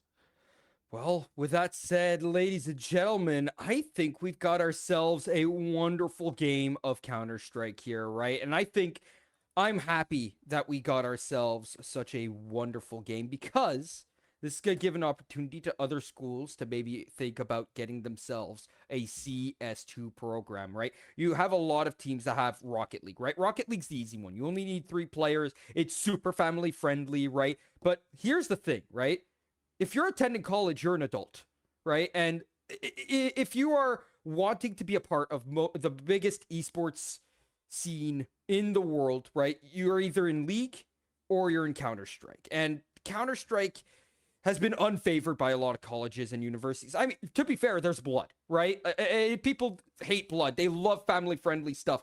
But you got to think that this is college, right? Everyone who's in college and university is an adult, man. Get yourself a CS2 program. This is where the money's at when it comes to the viewership, especially. You love to see Counter-Strike 2. It's so hype. Moments like this, moments like what UNB x DAL and CESU Black just brought to us here. I hope and pray to see more schools showing up with CS2 teams, right? Not just CS2, right? But more esports in general, right? We see a lot of teams with, in the past, Overwatch teams with League teams. You see a lot of Valorant teams these days. I want to see more. I want to see more in general, right? Get a fighting scene going on when it comes to the college and university scene, because there's plenty of fighting game players, especially in Canada. You've got yourself plenty of other games like Trackmania. You've got yourself Counter-Strike, you have yourself Dota, Rainbow Six Siege, Overwatch is still quite big. There's so many games you can get into Rivals, when it comes to professional games. Well. Yeah. Deadlock's a new one that a lot of people are getting into that I see universities going towards. I know U of T has a bunch of stuff happening on that front. Dude, I miss, like you said, Smash Bros is another big one. There are so many great esport games for people to tune in, especially across Canada. And the more we can get the eyes on events like this, the more you guys tune in and we're able to bring those numbers to university and show how much of an interest there is for events like this. The more we can do on the production side, the more events we can hold, the more tournaments we can host, the more different games can come apart, and the more esports can become a part of our culture. So thank you guys so much for tuning in. We might be getting an interview. I was wrong in the chat. There might be an interview coming in. You're going to have to give us a couple minutes to figure that out. So we're going to send it to a short break, and we'll be back either with an interview or we will come back to close off the stream. We'll let you know very shortly. 5 minutes. We'll be back.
Ladies and gentlemen, welcome back to the final moments of CIE CS2 tournament. We closed it out with a beautiful 3-1 overpass Anubis and Ancient going over to the way of UNB X down. We got Flower Boy with us for the interview. Flower Boy, how you doing? Pretty great. You know, feeling a victory on the boy. Proud of my team. I hope you are. UNB X DAL, I'm actually curious about the name itself, right? What two schools work together to make this happen? So we got the University of New Brunswick. We have 4 players from UNB, and 1 player from Dalhousie University, which is in Halifax. Okay. So some maritime help between two Atlantic teams. All right, I love it. Right. I love it. Did you guys like find the Dalhousie players like playing online, or was it just someone who got pulled in from the school? So how it came to be was in New Brunswick we have this local land called Tomorrowland, and so me, Cisco, who was substituted, and Kvostov knew each other beforehand, but then we heard of these 2 other guys, this Metroid King guy and Paco Waco, the King. Shout out to Paco Waco. We found them at Tomorrowland, and Kvostov, Jackson, told me about this exhibition tournament. He's like, "Do you want to win this?" And I was like, "Yeah, sure. We'll do it for BMO. We'll get that dub for the boys over at the Bank of Montreal or whatever it is." Is it the Bank? That is the Bank of Montreal. You did pull the win for the BMO boys. Definitely out. Close match coming to the end, though. We have to talk about the Almos comeback from CESU. What would you say happened on that turnaround on Mirage into Ancient? What do you think was the big difference between that and the first 2 maps? Well, there's a few things. So first of all, Cisco is our IGL. He was our IGL. He calls in main, And so after we lost him on overpass, the calling responsibility fell on me, which I'm not. I'm just a rifler, advanced rifler. I don't call or anything. So I feel like Mirage. They also had a sub who was a bit stronger than their other player. No offense to Nicholas or, anyways, they did show really good Counter-Strike. They shot hard, and I couldn't think of anything to counteract what was going on. So they just they played really well. They beat us, and we tried our hardest. I'm actually curious here because you were talking about Cisco being your IGL. You lose your IGL in the middle of Overpass. You are on the T side of Overpass, on the hardest T side to play in the current map pool. You lose your IGL. And instead of just waiting around for him, because you have no more tech timeouts, you have no more tac timeouts, rush it down B, baby. No French timeouts, no nothing like that. Just rush it down B. What's going through your minds there? Do you just want to get it over with? Well, a few of those rounds we knew they were starting to opt towards A. So we were like, let's just abuse them a little bit and see what we can do. And then a few times we noticed they weren't smoking Monster. So, even though I don't call and it is a hard map, I kind of had more ideas on Overpass. And it's a harder map for lower power players to play, I want to say. Not lower power, but you know what I mean. So we just were like, let's prod B, let's see what we can do. And it just kept working. So I was like, we got to just keep running it and see if we can pull through. Oh my goodness. Especially during that 5-on-4 situation, right? You started going huge. You ended up with 25 kills on that first map. You dominated in those ending credits, I want to say, right? And I use the word unforgivable, unfathomable of a loss, right? Did that just affect the rest of the team going into the rest of the game? Just, hey, we just won an unwinnable game. Let's go. I mean, the proof's in the pudding. We came out absolutely hot on Anubis. Like, yeah, I had to, you know what? We're 4v5. I was like, if I don't rise right now, like, who am I as a man? You know what I mean? So I was like, we gotta go. So I went hard, and then the boys were rallied. We were feeling good, feeling hot. We shout out to Mika for showing up last second. He's literally level 1. He's played 5 FACEA games, and he just locked it down for the boys on B on Anubis. We entered flow state. We were feeling good, and we got there. Mika didn't even play that bad for FACEA level 1. Go ahead, Romeo. Sorry. I was gonna say, let's talk about getting to Ancient there towards the end and going the distance on that map, going all the way, ending 13-11. What was the rally looking like from that point once we started getting to the 8-8, 9-9, 10-10s? What was that sounding like in the comms? What was the ability to pull the boys back together to come out with that 4th map victory in the finals? Well, from my perspective, I was like, we just called a great T side. Half these boys have never played Ancient. Like, they don't even know what's going on. So I'm like, we got 8 rounds on T side. It's starting to slip. We just need to lock in. We saw that they were switching up their pace all the time. So I said, we need to get our ops. We need to play slow, and we just need to chill. A few times I overpeaked and died, so that's on me. But in the end, we came up with a game plan, and a couple times we caught them. Like on that eco in the last round, we knew they were going to do some sort of fast mid play. They came out instantly, and we had their number. So solid stuff. When it comes down to the rest of it, right? You versus Heizo was just the name of the game, right? When Heizo wasn't fragging for them, they were in trouble. How did it feel, though, being up against such an unstoppable force and yourself being the immovable object, essentially? Because both of you ended up with a high 70s amount of kills. You were finishing on 79. He finished on 78. He had 52 deaths. You had 58. You guys were essentially neck and neck the entire time. What was the real difference there in the end? The difference, I want to say, I don't know. One of us, I don't want to be mean. I'd say maybe it's an experience thing. I don't know. Heizo, I think he's played main or something. I've been... CSU Black was an intermediate league team at one point. Okay. I'll say I was trying to be selfless and playing for the team. I don't know if that was replicated on his side. No offense to Heizo. He shot hard. He was a good player, but you gotta be selfless, man. You gotta let your team shine. There you go. Any more Yeah, questions from your end, Romeo?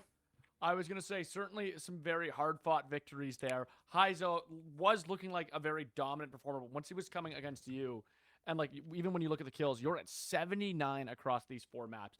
An insane kill ratio on these 4 maps. Of course, Heizo was coming in at 78. Is there any moments that like happened in these matches that you remember being like a big moment or a big upset or a big swing? Anything there that where you were like, this is like a moment that really helped me lock in, or anything like that you want to like call out? A swing moment on Mirage that had me wanting to attack my monitor was on our second round of T side. We took mid. It was just a default. We take mid, figure out what's going on. I smoke con and I'm like, okay, let's go cat boys. We're gonna go on there, and they stacked like 3 or 4 towards cat. It was maybe 3 cat and 1 B, and that was a great. I think that might have won the map for them, to be honest. That was a really huge shift in the momentum. Yeah, it was just a force, so it was really good display from them, and it kind of shifted things for us.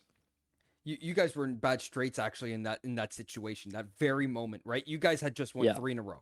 It was 9-1. You guys had gotten 3 in a row. You won the pistol, right? Momentum starting to shift back, exactly. Right? There's possibility, there's hope. And I was saying in the broadcast, right? It doesn't look like it right now. They were down by 8, but if you allow them to win 3 in a row like that, they'll finally start to believe again, right? And that could be problematic. But losing to a half buy like that or force, I should say, is disgusting. It just ruins your mental, as you said. Yeah, exactly. Monitor punching moment.